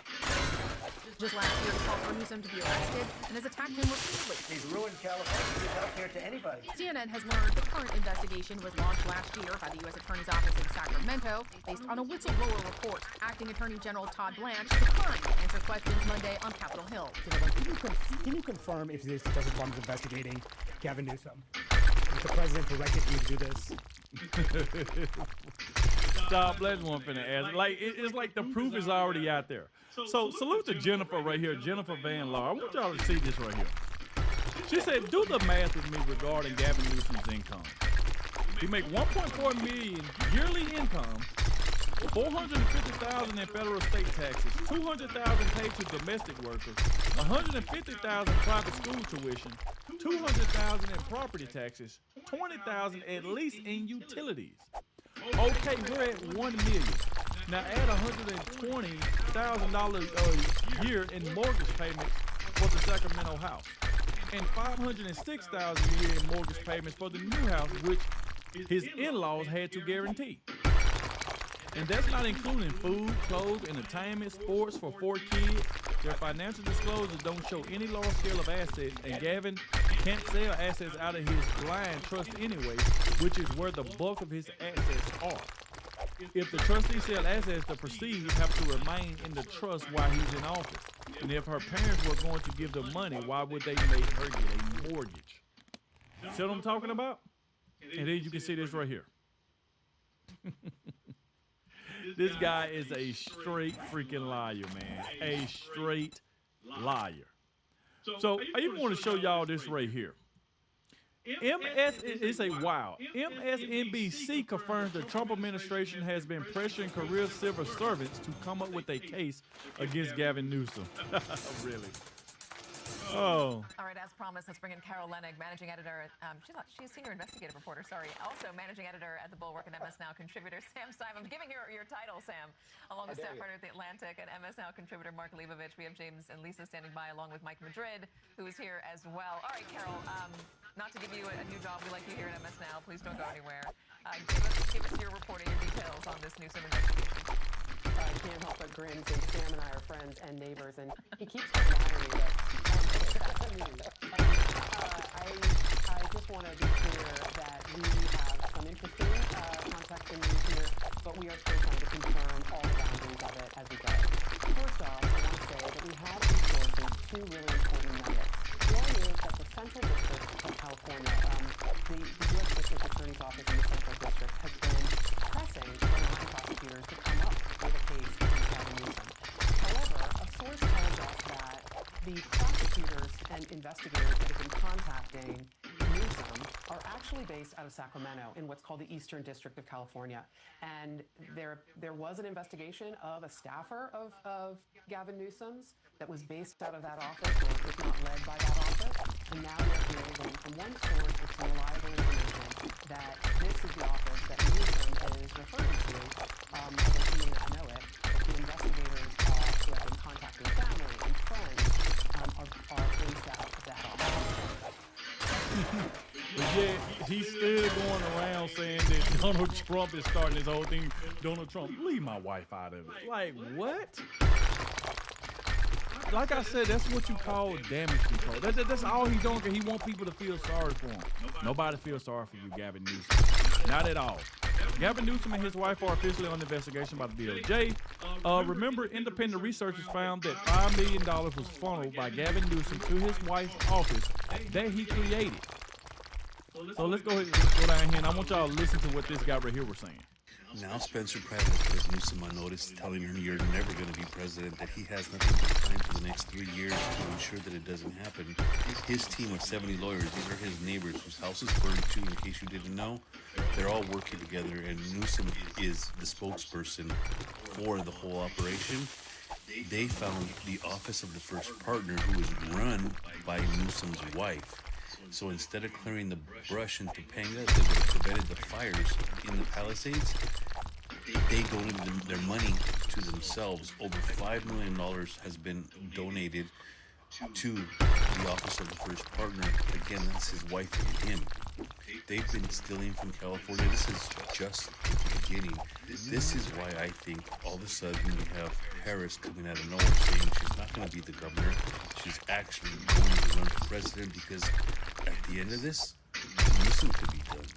If they are able to get all the information on Newsom out, he may be done. And I love that he told him, dude, I'll make sure you never become president, because it's that whole team of lawyers saying, we'll make sure he'll never become president. Gavin Newsom is being investigated by the DOJ, and he's saying that he's being targeted by Donald Trump because he made some mean tweets against him. But that's not actually true. What's really happening with this investigation is him and his wife have an NGO called the Representation Project. His wife has taken $1.8 million in salary and then sent $2.1 million more to her production company. The only problem is that this NGO is funded by Gavin Newsom's political donors. Now, this isn't the first time something like this has happened. Gavin Newsom has been caught sending money to his wife's NGO many times. Gavin Newsom and his wife received more than $700,000 from PG&E. $300,000 of that was sent to his wife's NGO. Now let's look over here. Gavin Newsom has a long history of stealing money from taxpayers. Actually, the Pacific Palisades Fire, he set up an NGO and then used ActBlue to take in their donations. That means that every donation that was sent in, Gavin Newsom and Democrats got a piece of that money. They got a percentage of it. Boy, old Gavin Newsom sitting up here crying, boy. Just sitting up here crying and lying and just blaming President Trump, because he know for a fact that he's a liar. He's been stealing taxpayer dollars, and he knows it. So the last clip I want to show y'all just right here. It say California Governor Newsom said he and his wife are on investigation by the Justice Department in a video posted on X. So the Justice Department, the Trump Justice Department, is now investigating him. Newsom said there's no crime. Crimes being what they are, he did release a social media video. Here's the next. Donald Trump isn't just coming and considering it. Simply. Executive correspondent Julie Watts joins me now with more. What do we know, if anything, about this investigation, Julie? Well, we don't know a whole lot yet, Major. We reached out, obviously, to the governor's office, who just referred us back to that video, which, interestingly, you called it a social media video, but it sure does look like a press conference, doesn't it? It's very official. What we know is that, sources telling CBS News, that right now looks like there are two investigations, one into Jennifer Stephen Newsom's taxes. That, of course, is his wife. And there have long been sort of discussions, public discussions, and reporting on how some of Newsom's biggest donors, corporate entities like PG&E, are donors to her nonprofits. That's not uncommon in California politics. A lot of spouses of politicians have nonprofits that are funded by these types of sort of supporters, political supporters. And then the other investigation, we're told, has to do with Dana Williamson, or some connection to Dana Williamson. That is the governor's former chief of staff, who just pled guilty to federal charges related to conspiring to steal money, or funnel funds. I shouldn't say steal money, but funnel funds from former HHS Secretary Javier Becerra's dormant campaign fund. And both she and his then chief of staff staff were charged federally. Both have pled guilty to different charges related to that. We are told, though, that initially, in talking both with folks who were familiar with that investigation early on, that initially the DOJ was reaching out to Williamson, sort of looking into Newsom, and he even said publicly, or several people said publicly, that because they couldn't find anything on Newsom, they then turned on Dana Williamson, his chief of staff, and Javier Becerra's chief of staff. Javier Becerra was not indicted on any of those charges. He, of course, is the frontrunner right now for California governor to replace Governor Newsom. And Julie, you mentioned the look of that video. It was 5 minutes long, and the governor said something he has been coy about previously, like he would think about or look into. He basically said, I'm considering running for president. To my ear, correct me if I'm wrong, that's the most definitive he's been. I think that is probably the most definitive he has been. I mean, it's really difficult, right? California media, we all know he's running. We've all known for a long time. So you sort of hear everything through a certain filter. I will say one of my favorite print reporters, Emily Hoban, she is at the Chronicle now, formerly at Cal Matters. She tweeted that and said, well, I guess it's official. He's running. So certainly a lot of folks in the California sort of journalism sphere feel like this was his official announcement.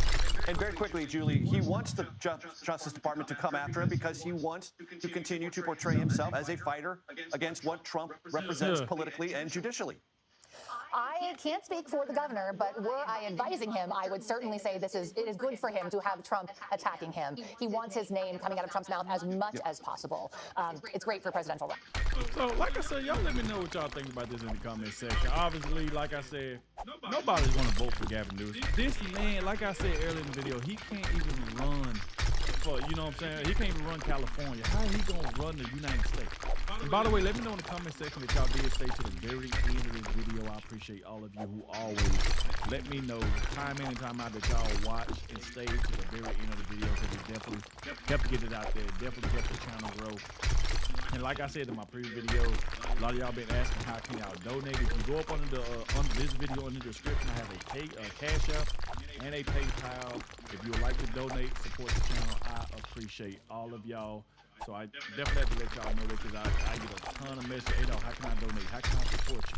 So just go up in the description under this video. You'll see my Cash App and a PayPal. And you can donate, leave a message, and let me know. And I appreciate all of you for y'all support.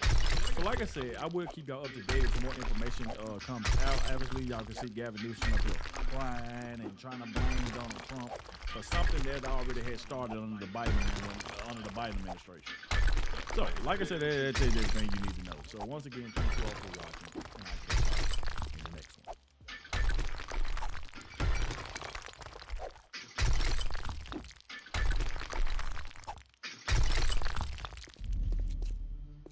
1962.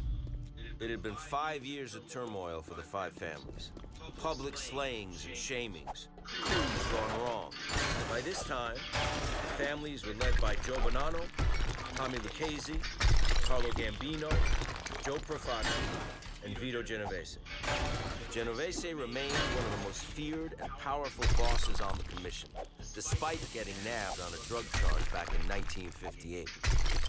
Charges are fantastically ridiculous.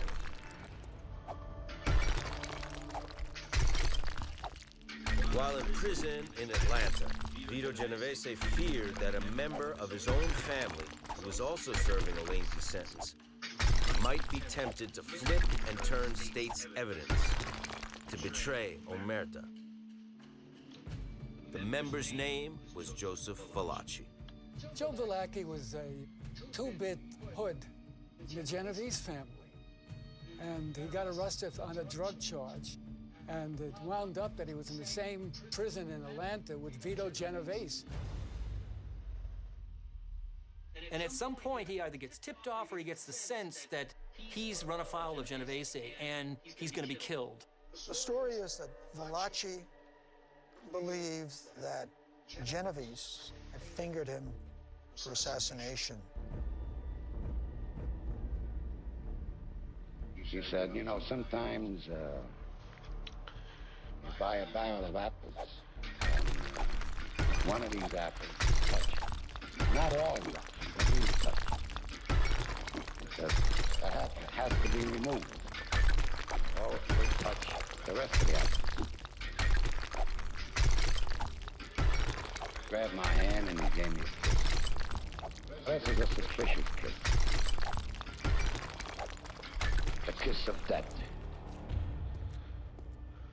Valachi suspected that he was going to be set up for murder, and he suspected one guy in particular was supposed to kill him.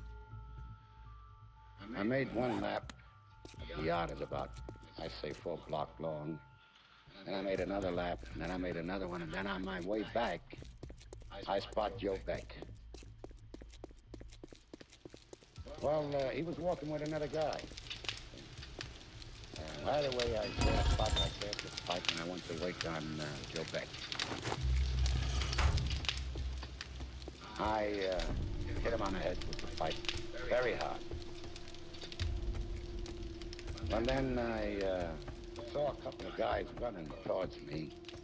They made about 2 attempts before the officer came over. See? All the way to the Associated Warden's office. He showed me a picture. I said to him, "Who's this?" He said, "That's the guy you hit." You could imagine how I felt. I sank in a chair, you know. I told him, "Just lock me up." It turned out it was a case of mistaken identity. Killed the wrong guy. The person had nothing to do with any planned hit. Commit a murder in prison, you're really going to face a lot of trouble. Right, So hang on a second, I gotta run to the bathroom. Authorities and says, in exchange for protection and keeping myself alive, I'm willing to talk. And so the FBI takes him in, they interview him, and before long, he is before a congressional committee. The story of Joseph Valachi's testimony today before Senator McClellan's investigating subcommittee.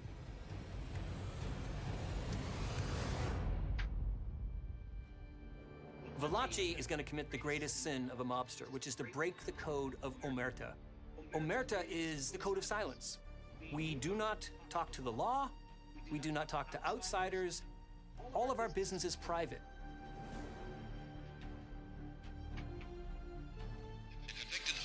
Whose confessions to the FBI have reportedly put a price of $100,000 on his head. And Valachi breaks that code, yanks the curtain back on all the secrets of what the mob is. For more than 30 years, law enforcement and the American public had extremely limited information when it came to the mafia and how it operated. Now, for the first time, their questions would be answered. You solemnly swear the evidence you should give before this Senate Select Committee shall be the truth, the whole truth, and nothing but the truth, so help you God. He actually disclosed that there were 5 families in New York. He put on the table that the mafia and 5 families existed, and here were their names. Are you a member of any such organization? Yes, I am. What is the name? I was. What is the name of it? It is Cosa Nostra in Italian. Cosa Nostra in Italian.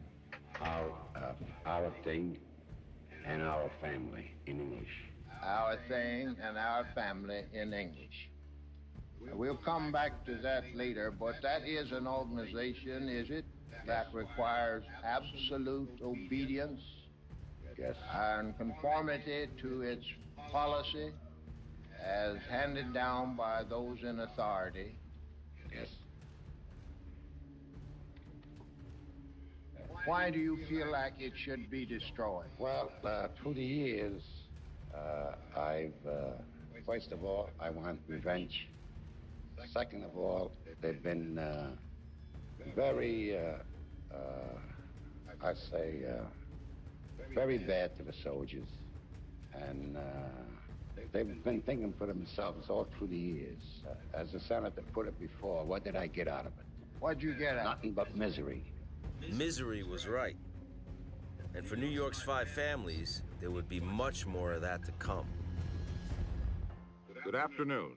What set off this latest round of crime hearings by the Senate's Permanent Investigation Subcommittee was the existence of one Joseph Valachi, 60 years old, convicted dope peddler, convicted murderer, and one-time member of the Mafia, or Cosa Nostra.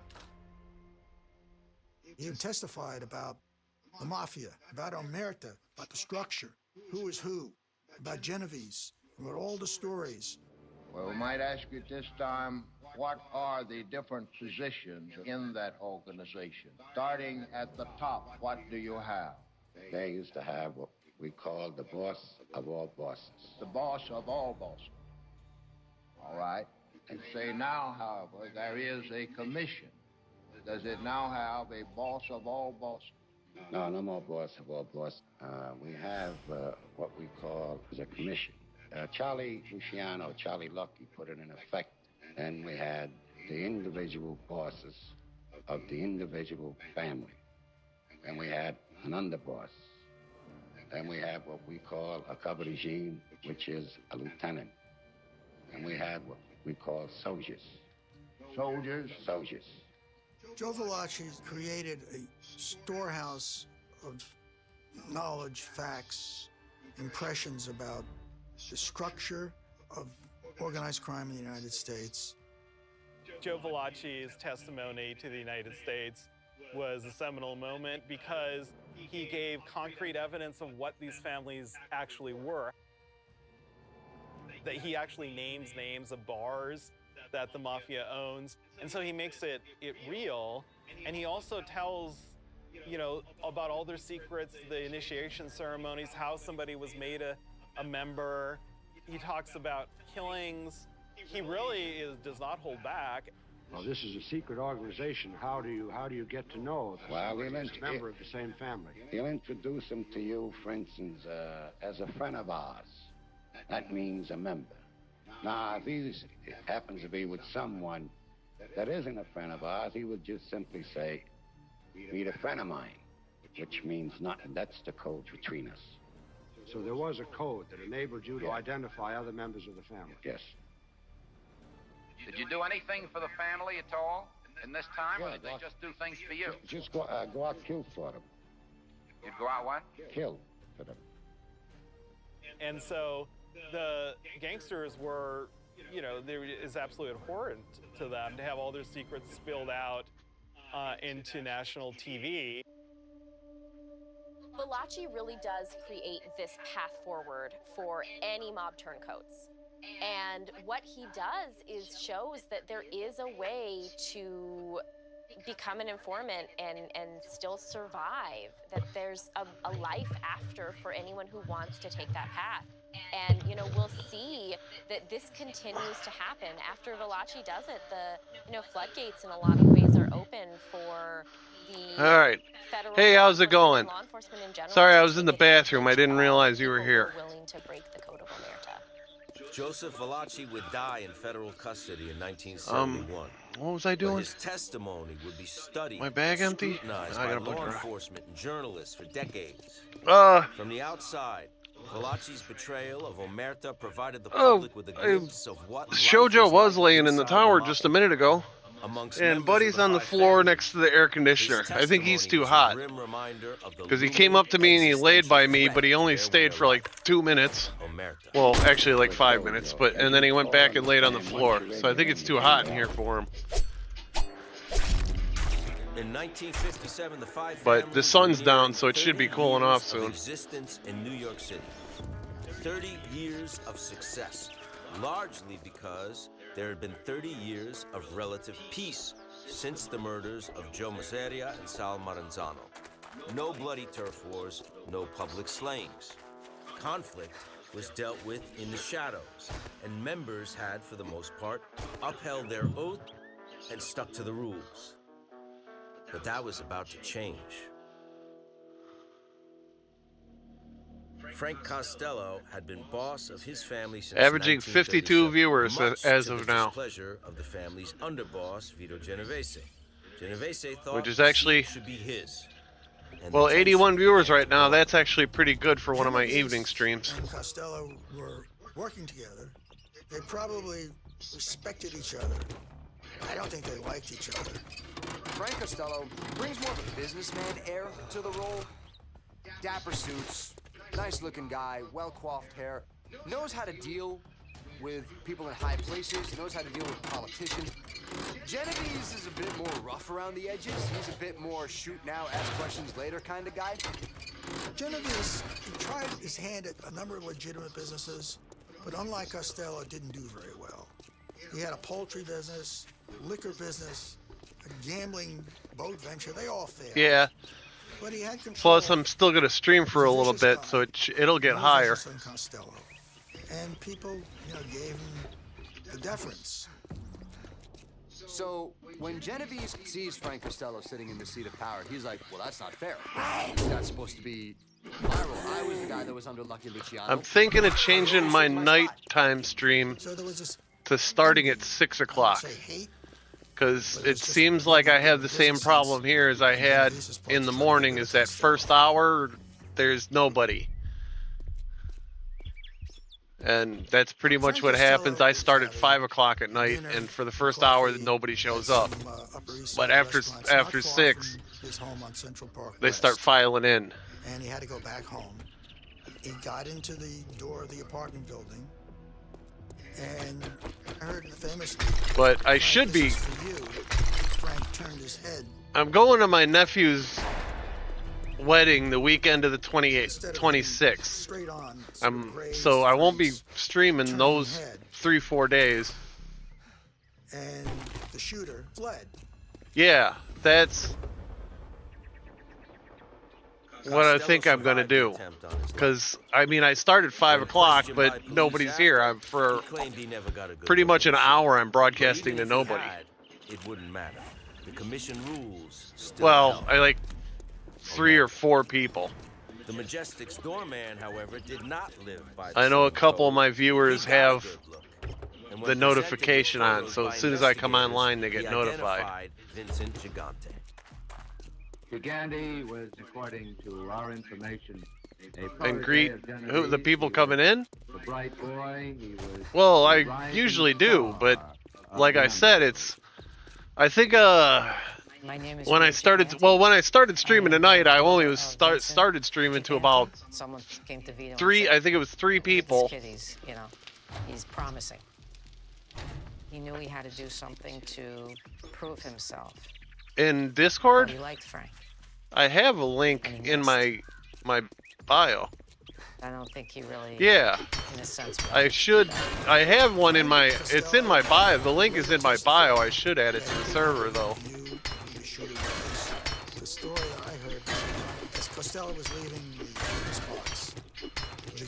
I do check Discord before I get online. After that, they actually became friends. Costello had Gigante over for dinner and drinks at his apartment. The hatchet, so to speak, was buried. But this all sort of created the thought in Costello's mind that, hey, maybe I better go should drop shit step off. back, and if I want to survive, sort of retire. Frank Costello would relinquish control of his family to Vito Genovese and fall into the background. He would not seek revenge in the streets or on the witness stand. He'd uphold his end of the deal. Put the family first, follow the code. But Genovese's brazen act did not go unnoticed by the other bosses. Albert Anastasia lobbied the commission to approve a hit on Genovese, and tension got high. On the brink of an all-out war, Joe Bonanno, the secure leader of his own family, mediated a peace agreement and successfully settled the ship. In the aftermath of the intervention, Bonanno declared himself the Capo Consigliere, chief counselor of the commission. It was a made-up title, but enough for Bonanno to believe he was above the law and above the rules. Yeah, I definitely need to utilize Discord more. Especially when it came to drugs. The rule was they didn't deal in narcotics, but the other rule was we make as much money as we can any way we can. So in the late 1950s, America has a heroin market, but it's very small. Heroin was made illegal in 1924. So there's a black market opportunity here. Joe Bonanno is definitely looking to increase his power and increase his financial stake in the commission. For him, the 1950s is a good period for that for a couple reasons. He does seize this opening in the heroin trade.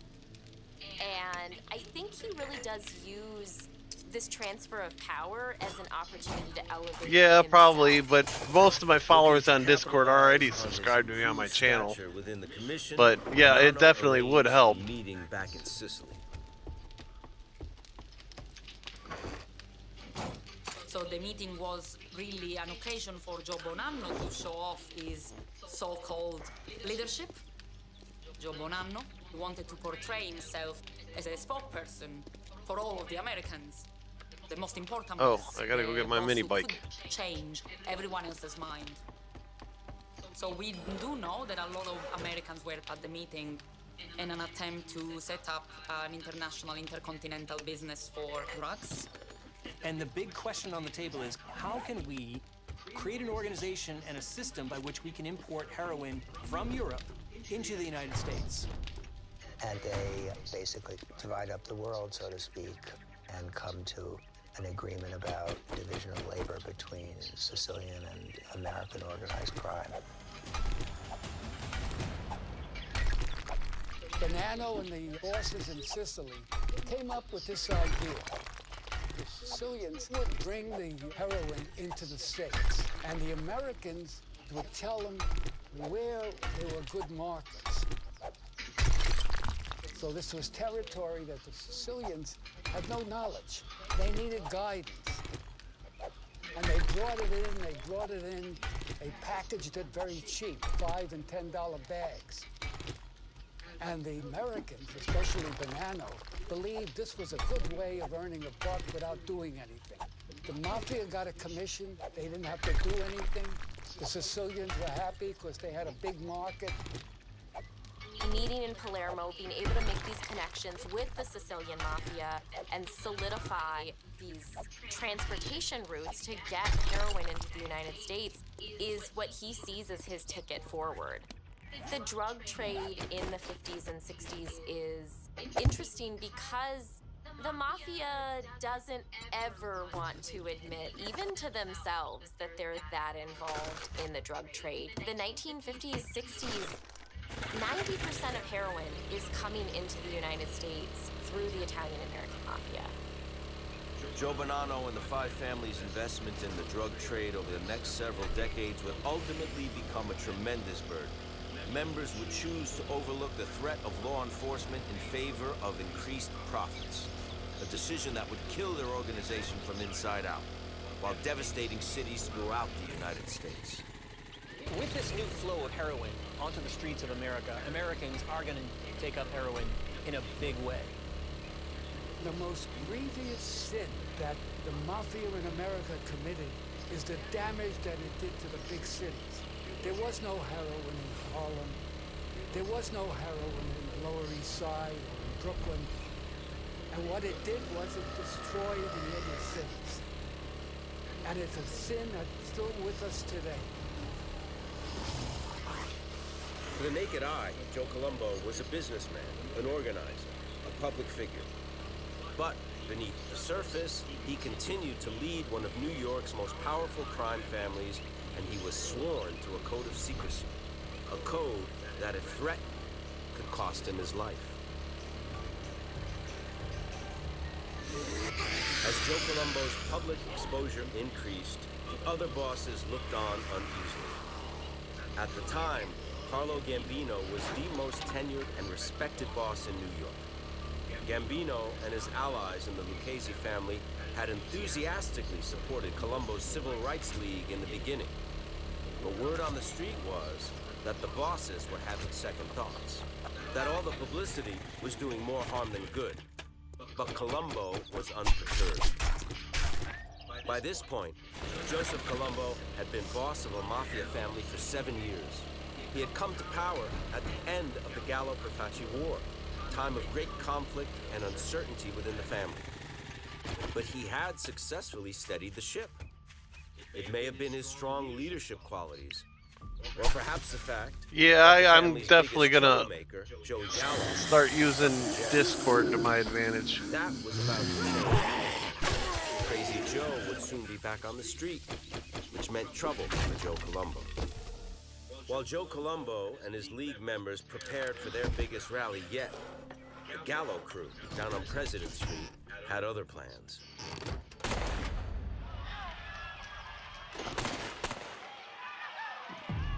I hear what sounds like to me muted firecrackers. Yeah, But people don't run from fireworks. People run from gunfire. Yeah, I'm gonna start doing that. A gunman approaches him and gets on off 3 Discord. shots. Shoots him 3 times. Colombo collapses to the ground. With Joe Colombo on Because even with the schedule, people are showing up late, so I don't think people really look at my schedule. Because I don't think it shows my schedule while I'm live. Somebody came and told us that And I don't think people check my schedule. Right away that it was a Gallo. So I'll probably start putting the notifications on Discord. I'll probably list my schedule on Discord too. Now here's the big $1 million question. Is Jerome Johnson just a lone nut like Lee Harvey Oswald, or the Get up! That's of course what the mob thinks. And if there's anyone who they can look at and say is responsible for hiring Jerome Johnson to kill Joe Colombo, it's Crazy Joe Gallo. April 1972.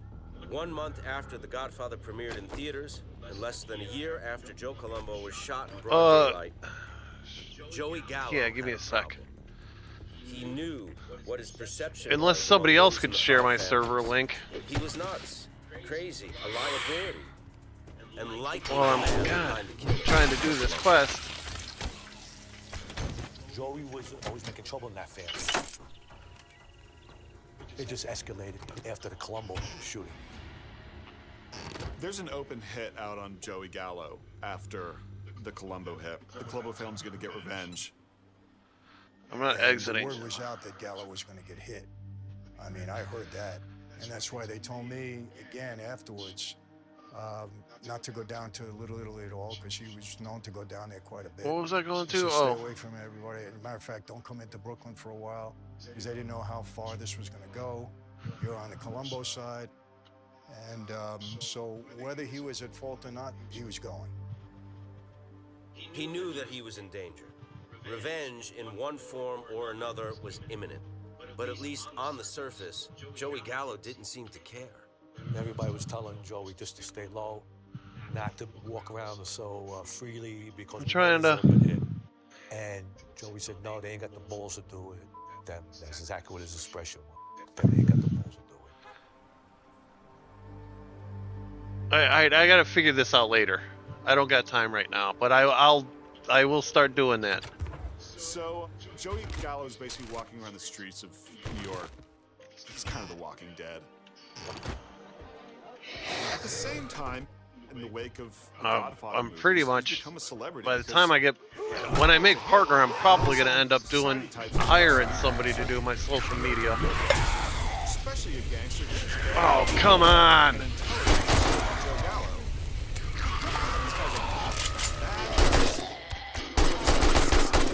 So there's a sort of naive thinking in New York high society that makes Joey Gallo a bona fide celebrity. The damn stamina's pissing me off. Joey, would just disappeared. He was running around the village. Goddamn infected again. Sightseeing, having coffee, talking to people. He would talk to anybody. He would just go up to you, hey, I'm Joey. He was very inquisitive that way and wanted to walk around and smell the roses, have a drink. Walk around, do what you want. He wasn't afraid. Now the problem is that you can't really share a link to it. A media celebrity like Joey Gallo and still be in the mafia. They don't like that. He's gonna spill all the mafia secrets, this guy, and he just put a hit out on Los Colombo. They're gonna get him one way or another, and I think Joey Gallo starts to know this. April 7th, 1972, Joe Gallo's 43rd birthday. Against the advice of his crew members, Crazy threw a party for himself, a who's who of entertainers and socialites. Gallo was traveling with a party of 5. His wife, Sina, his stepdaughter, Lisa, his sister, Carmela, his bodyguard, Pete the Greek, and Pete's girlfriend, Edith. It was a big party, and news traveled fast Yeah, I among the just wise added guys some a out couple back. days ago. Joey Gallo was a sitting duck. Joey Gallo is celebrating his birthday. He's just I'm gonna be working on that too. I'm trying to keep up with it. I'm been real busy right now because between trying to make partner and now I'm getting ready to go to my celebrate quietly nephew's at wedding. home, go out of town. Not Gallo. He goes Yeah, to the because she's Coca crazy. Cabana, very high profile, very easy to spot. They had seen the show, and afterwards they went She's to got that funny look in her eye. clam shop in Little That Italy, 1,000-yard stare. 4:30 in the morning. A Colombo guy had to get permission to do something. The high official in the Colombo family gave the okay. And they went through the kitchen of the restaurant and they just started shooting. Gallo got up, tried to get out of the Umbertos, crawled to the door, and got out to the street. Staggers out and drops dead. We got a call maybe 7:30, and he goes to kill Joey.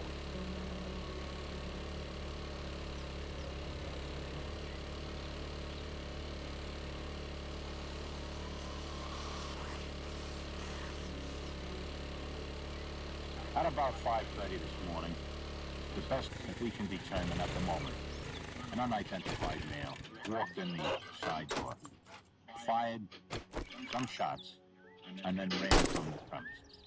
Joe Gallo is dead, DOA at Beekman downtown.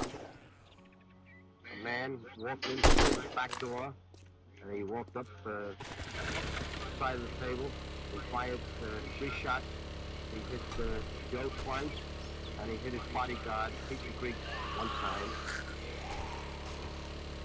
No one knew really nothing until Peter Greek got out of hospital. Peter Greek was bodyguard in Joe that night, and Pete got shot in the ass, got arrested, but he went to the hospital, made bail, and got called back down to Gresham Street. Who shot Joey? Peter Greek turned around and said, Sonny Pinto did. When you have that breakdown in the official rules of the mafia, it's easier to let anything slide. Instead of doing something in a way that's not going to affect the family, this is now just commonplace. You can kill someone in front of their wife and child, and that's an accepted part of doing business with the mob. The period of the 1970s, the continued violence that we see in New York, in a lot of ways becomes the undoing of these traditional mafia families.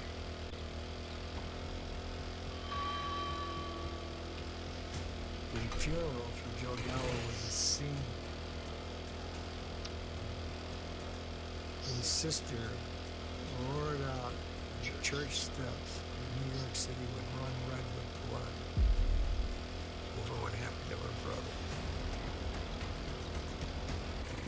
A lot of people were there, a lot of people hurting, a lot of people mad. Joey was loved in the neighborhood. He was very generous. Buddy doesn't meow all that much. I'm not sure how to introduce my next guest. Shoujo meows a lot, but she always does it in the other room. His name has been in the papers a great deal lately, and I just met him backstage. I'm anxious to meet him further. Will you welcome, please, Mr. Joseph Colombo? She meows a bunch in the other room, then I'll get up to see because I think there's something wrong with her. Then she just looks at me when I walk in the room. Other men had held before. Yet, on this night, Colombo decided to go somewhere, do something no boss had done before. He was a guest. If I had a better microphone, you'd be able to hear How you answer the people who constantly imply that you're associated with organizations. She does meow a lot. I would say it's distressing to all people. And I would also say that to associate Congratulate. Good morning, my ass. Buy with organized something, crime then it and might just be a label them or good morning. stigmatize them, why? or guilt by association or guilt by innuendo is very unfair to anyone. A mafia boss on a late night show. Clearly, the 5 families were in a new era, but it was no accident. This was all a part of Joe Colombo's plan. A plan that started years earlier.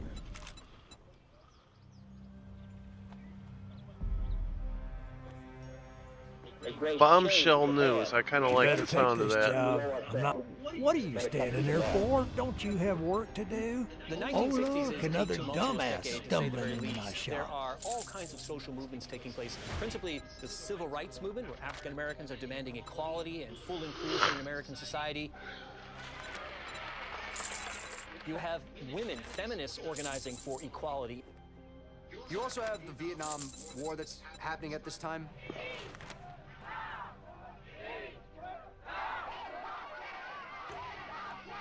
All of these things lead to They a don't lot of really Americans during this era fight no me. longer trusting the government.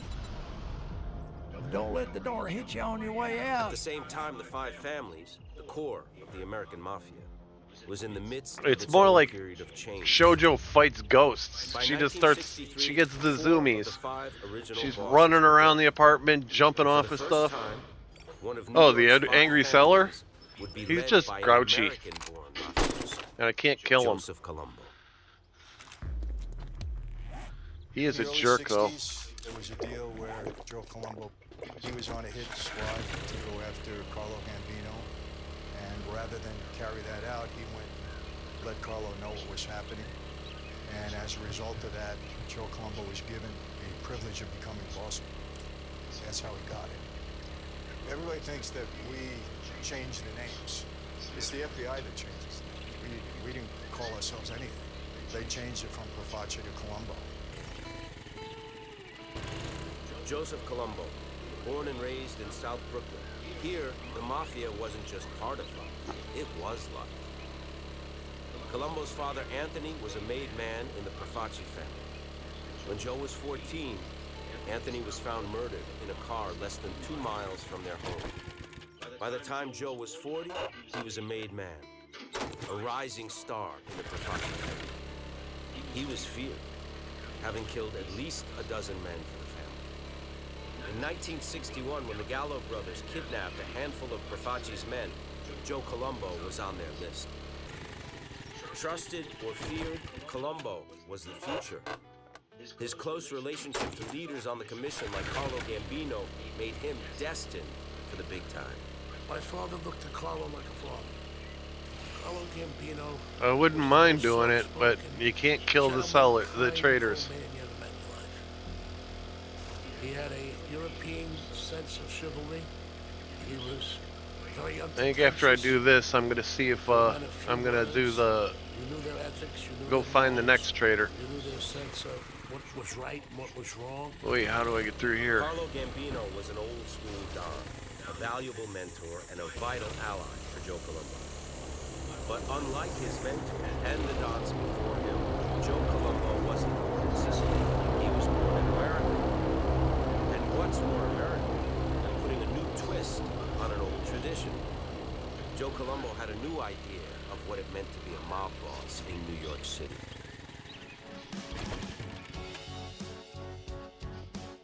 My name is Joe Colombo. I should be treated the same as anybody else. Joe Colombo is just a much more sensible gangster. He's got a funeral parlor, he's got a car dealership. If someone wants to talk business in the cop show up, he's just saying, I'm just showing the guy a car. He's very business-oriented. Joe Colombo was totally innovative about how he looked at things. He didn't escape from the media. He welcomed them. The reality is that Joe Colombo is still running these extortion rackets. His family is still involved in all of these traditional racketeering operations that the family has always I participated don't remember how to get up in this one. A lot of loan sharking, gambling, union activity. He, strangely enough, had his own gambling operation that he ran, which is very rare for the top guy. Usually the underlings are doing all that, but he actually ran it. He was feared because of his past history of being a hitman, a murder-for-hire guy. Damn it. Very confident, as most hitmen are, always well-dressed, boastful. They have to make bosses for wherever they need scapegoats. I happen to be one of the scapegoats. As Colombo rose in stature in the criminal underworld, investigators began to take note. All of the federal focus on the Italian-American mafia specifically does sort of give law enforcement this carte blanche to focus on Italian-American men. And even though there's mobsters of all ilks, there is this hyper-focus on the Italian-American mafia. The Justice Department began to send strike forces into various cities to attack organized crime. Many Italian Americans began to protest that Italian Americans were being singled out and that they were being harassed, that even their families had not escaped the prying of the FBI. In the 1960s, Congress empowered the Justice Department, the FBI, agencies to give orders to authorize the electronic surveillance on telephones and placing bugs in premises where there were conversations about criminal activity. Title III of the 1968 Crime Control Act allowed law enforcement to more aggressively surveil New York City's mob families, and the Colombo family in particular. Those around Colombo, like his underboss, Sonny Francis, were on constant watch. My dad was the underboss of the Colombo family back in the 60s, a very powerful position. This man is John Sonny Francis. Francis, who has been arrested countless times, was described as a rising young lieutenant in the Brooklyn Mafia and one of the most dangerous mobsters in the country. And my dad was extremely high profile in terms of media attention, law enforcement investigations. And he was arrested several times, indicted several times in the state of New York. So we had law enforcement around us all the time. They all had cars parked around our house 24 hours a day, 7 days a week. These women are the wives, sisters, and friends of the Colombo and Francis family. All of them claim the FBI is harassing their families. Oh, you must be Joe Colombo's sister. Well, we want to get to my brother. Why? Why do you want to get to my brother? Well, we're going to put him away. I grew up hating the police, hated law enforcement, hated the government. I always saw them as harassing my dad, harassing my family. We were all in a car. There were seven children, and they said, "Go ahead, Sonny, do something to me." And the other one pulled a gun out of his pocket and said, "Go ahead, because I'm dying to do it." Taking pictures, or walking into your job, disrupting your place of business. They get me upset because they sit in front of my house. They bother my husband. Disrespectful at wakes, weddings, name it, they did it. There is no such thing as a mafia. I'm supposed to be the sister of the biggest mafia in New York. I don't know what the word means. People want to know this about Joe Colombo? No. What they want to know about Joe Colombo, he's gangster. He's connected with every dirty thing there is. We, the family, know he isn't.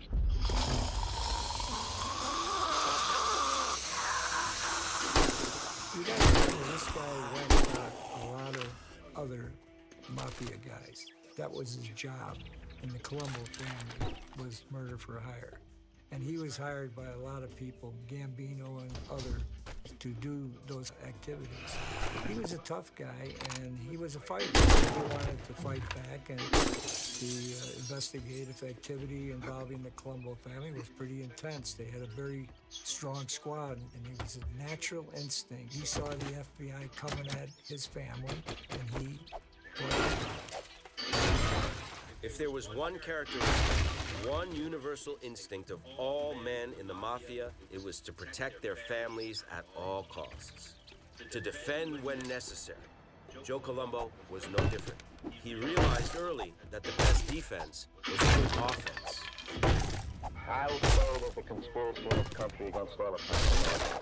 I won't stop saying it until I feel that the father of our country treats us all like his children. Mr. Colombo, are you a boss of the mafia? No, I am not. Is there a mafia? No, there is not. John Joseph Gotti Jr. was the fifth of 13 children. A grandson of Neapolitan immigrants, he found his way as an adolescent on the streets of East New York. Car thefts, muggings. He developed a bit of a temper and a penchant for violence. By his teens, he fell in with a Gambino crew and found a mentor in Gambino underboss Neil Della Croce. Carlo Gambino, on his go up deathbed, this way. passed over Della Croce and named Paul Castellano his successor as boss. Gotti was treacherous. So from the very beginning, there was a rift between John Gotti and Paul Castellano.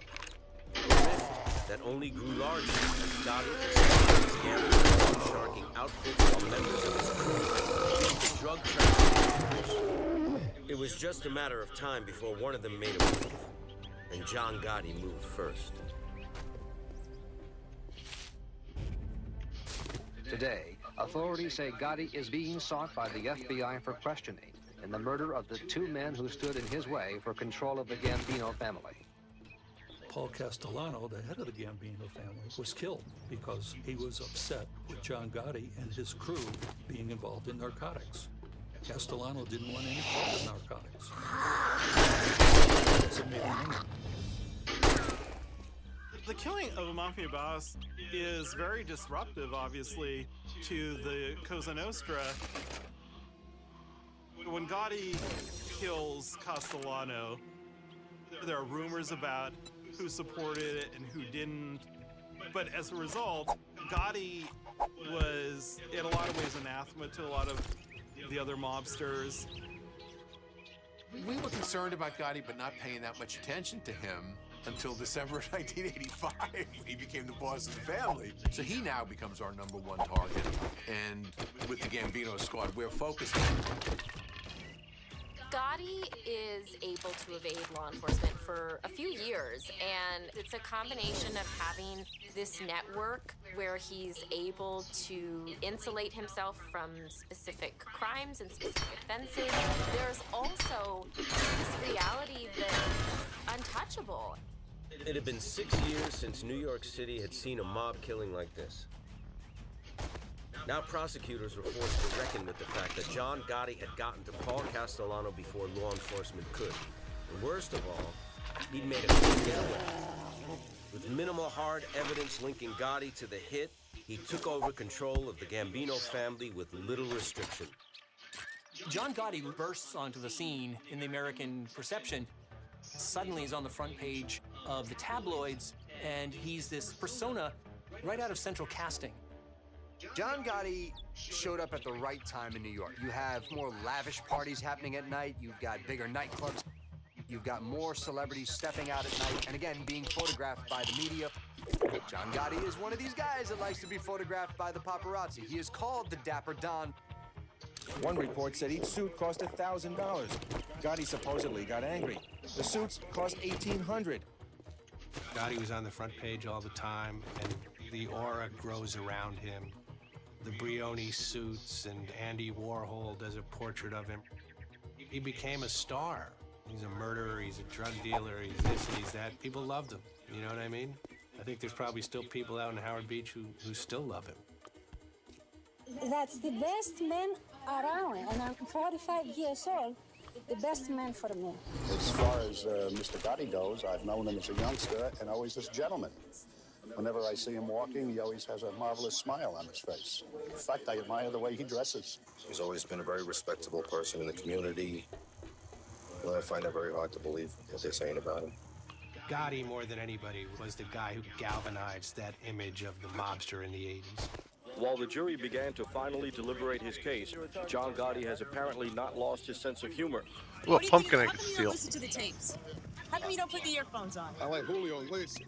His contemporaries, however, knew that public displays of wealth and arrogance led to indictments and violence. It was another breach of their code.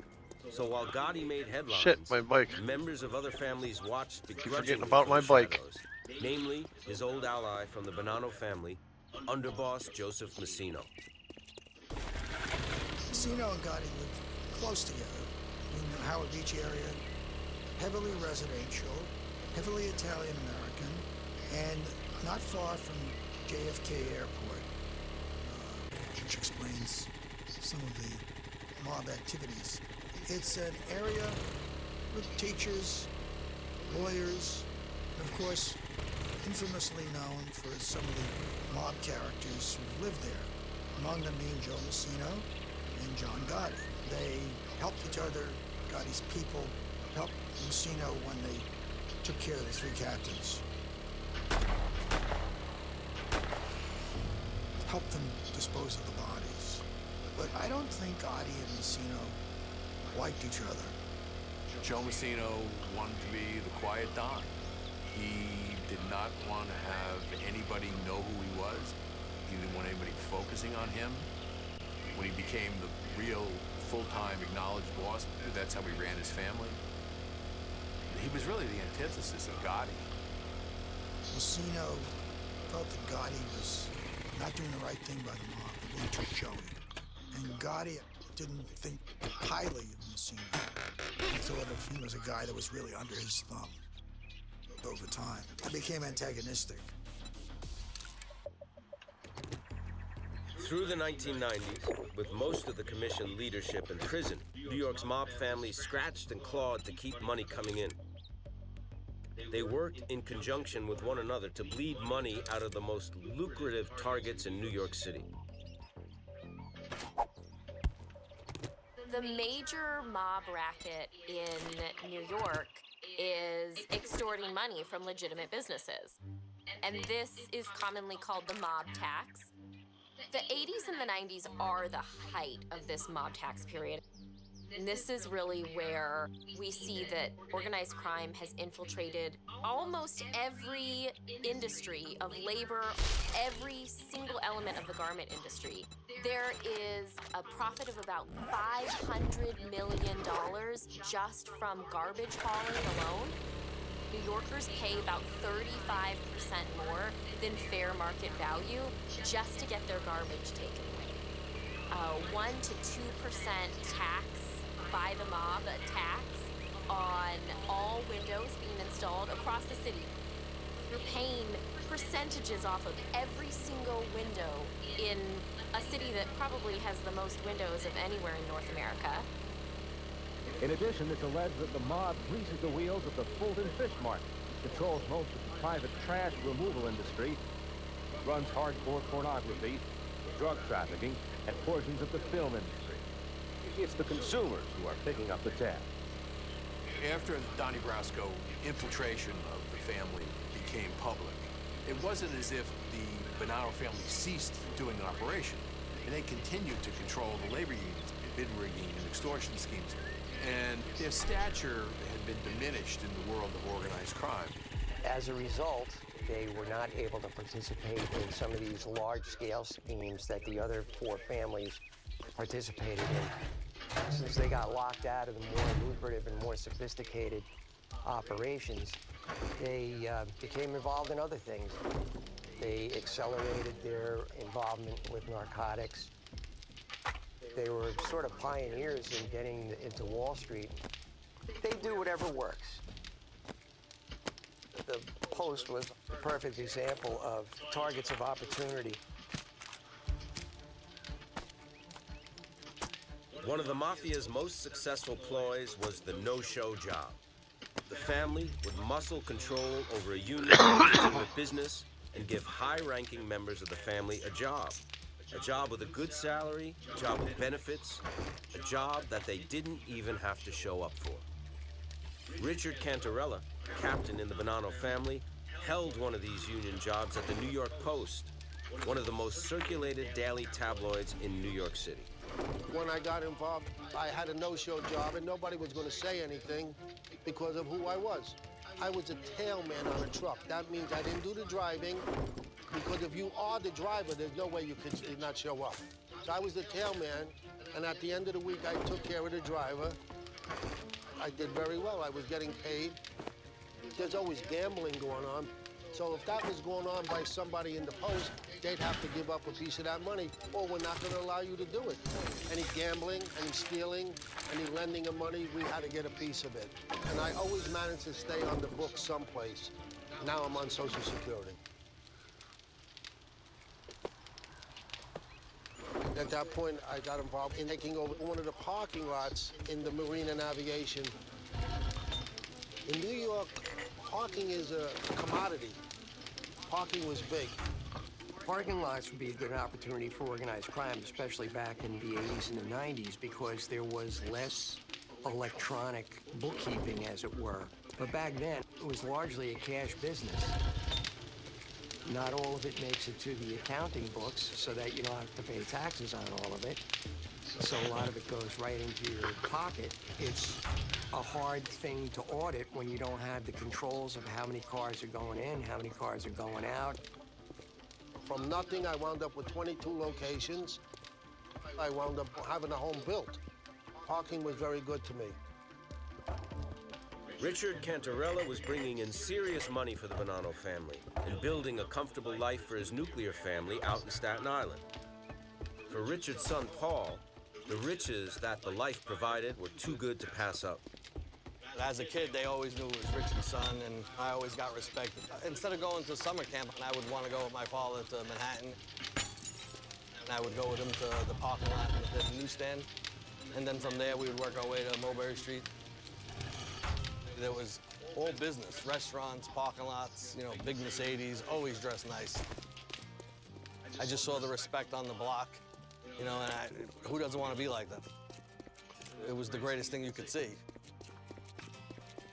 I just was so loyal to them, and I looked up to them that whatever they wanted me to do, I would do. And so they decided to bring me in. I got made. Me and Sal became very close. Actually, probably closer my son was to Sal Vitale. He's the one who promoted me to make my son. He said, why don't you put your son's name in? It wound up being in my mother's basement. Joe Messina was there, Sal Vitale, Frankie, Lino, my father, and a few guys that were gonna get made. They pretty much explained that it's a brotherhood, and then they explained a couple of the rules. You don't pick up your hands to any made guys, and you don't fool around with anybody's wife. That's your father, you know, Joe Messina now. You know, any problems, you go to him. Joe was a real deal. You know who he was, and my father always told me, you don't ask any questions, you do what he asks, you don't do anything behind his back, and you don't have to worry. You know, people went missing and didn't ask a question.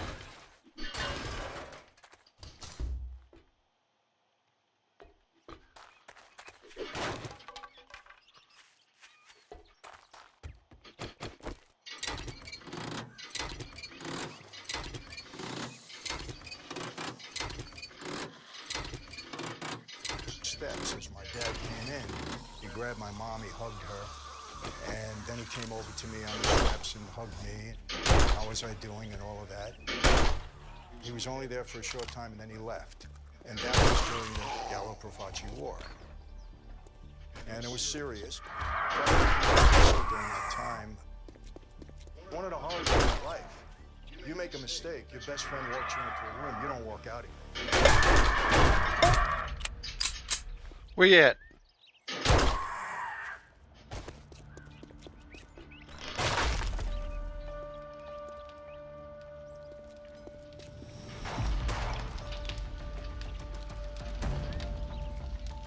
The Gallo-Profaci War is like a crazy crime thriller.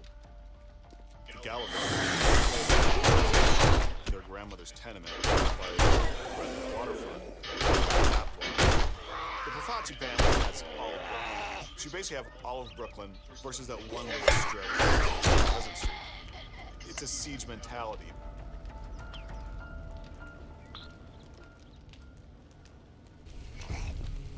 Everybody went on to the clubs a lot, and you would just get together, get all your stuff together, stack up food, and everybody pretty much ate, drank, and slept there. And 2 mattresses on the floor because there was no, everybody didn't have a bed. Joey, when shooting started, told everybody you gotta come in and you hit the mattress. They started the expression, hit the mattress. So that's the first time I heard of it. That's how they lived for that year. Get money and food, and that's it. Hang out until the guys who live in the street do what they do.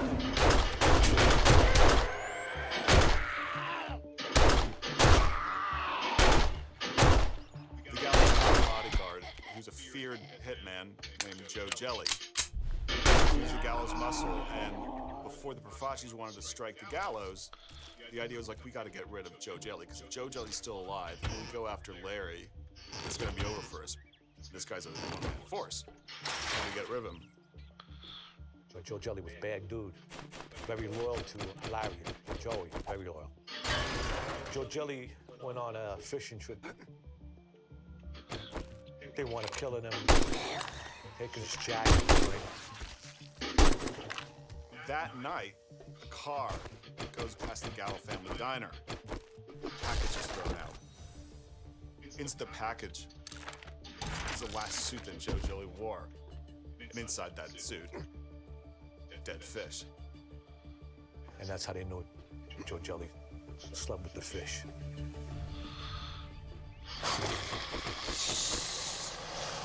Right after that is when Larry Gallo, he goes to a bar. Larry's at the bar and he's taking a shot.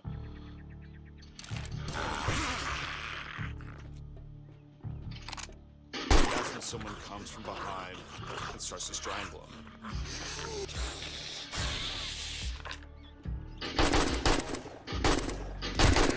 they try to kill him.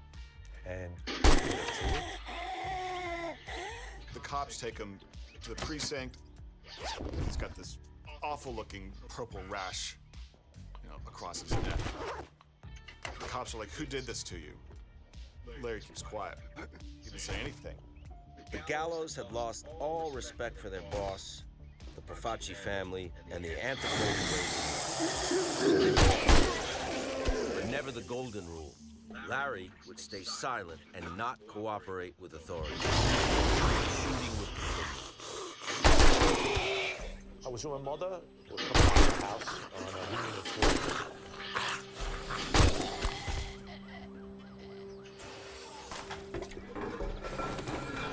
We were coming out the door, got to the corner. My mother looked up. There was two people across the street. I looked up, and all of a sudden, I hit the floor. Boom. With his crew under siege, Joey Gallo turned over every stone in South Fall in 1961, looking for money wherever he could find it. Sort of goes out on his own. He's like, I'm gonna start making money just the old classic way, which is extortion. He finds this guy, and he starts to begin to shake him down, and he's like, "You're gonna give me part of your action." I don't have that much action here at all. But Joey becomes, I think, increasingly obsessed to the point where he's just got to prove something to himself. So he sets up the proper sit-down old Italian place called the Luna, a classic mob hangout on Mulberry Street.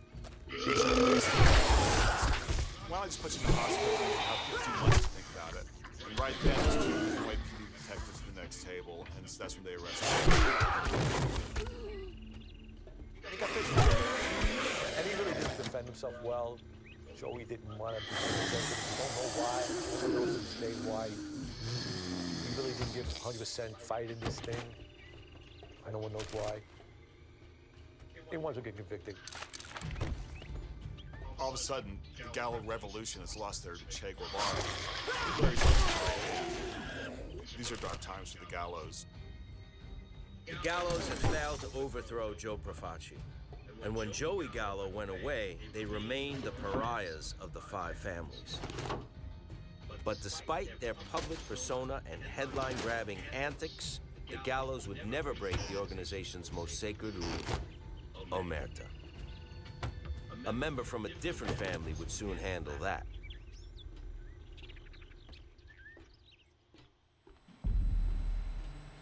(1962). It had been 5 years of turmoil for the five families. Public slayings, shamings, coups gone wrong. By this time, the families were led by Joe Bonanno, Tommy Casey, Carlo Gambino, Joe Profaci, and Vito Genovese.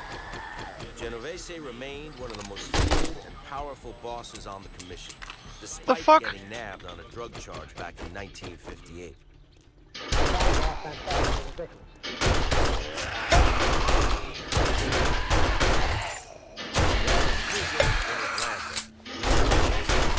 That a member of his own family was also serving a lengthy sentence, might be tempted to flip and turn state's evidence to betray omerta. The member's name was Joseph Valachi.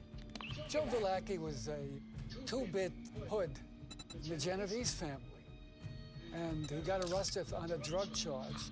And it wound up that he was in the same prison in Atlanta with Vito Genovese. And at some point, he either gets tipped off or he gets the sense that he's run afoul of Genovese and he's going to be killed. The story is that Valachi believes that Genovese had fingered him for assassination. He said, you know, sometimes you buy a barrel of apples and one of these apples is touched. Not all rotten, but a little touched.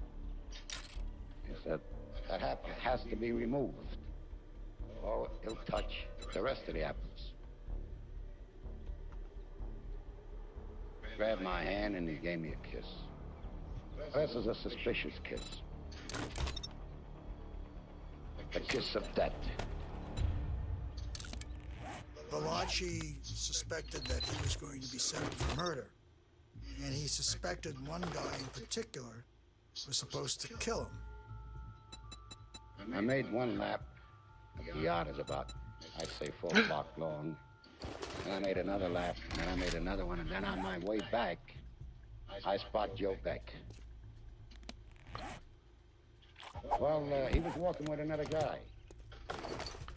And right away, I saw the pipe. I grabbed the pipe, and I went to wake on Joe Beck.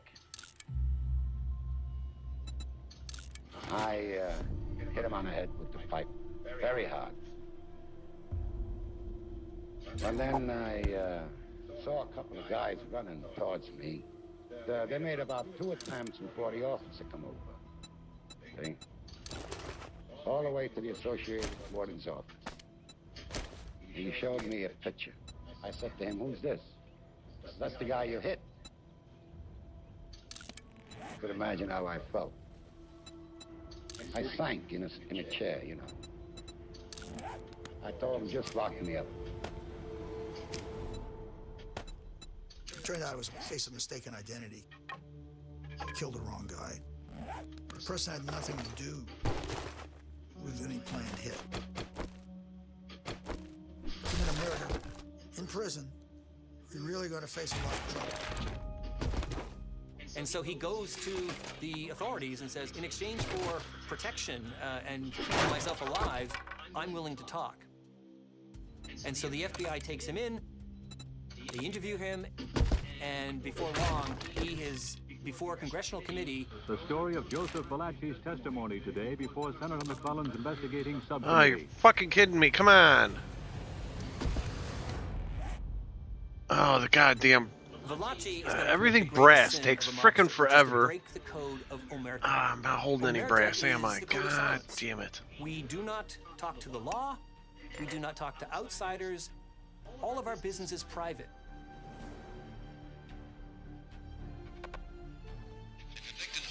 Whose confessions to the FBI have reportedly put a price of $100,000 on his head.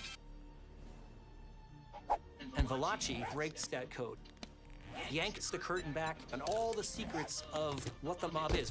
For more than 30 years, law enforcement and the American public had extremely limited information when it came to the mafia and how it operated.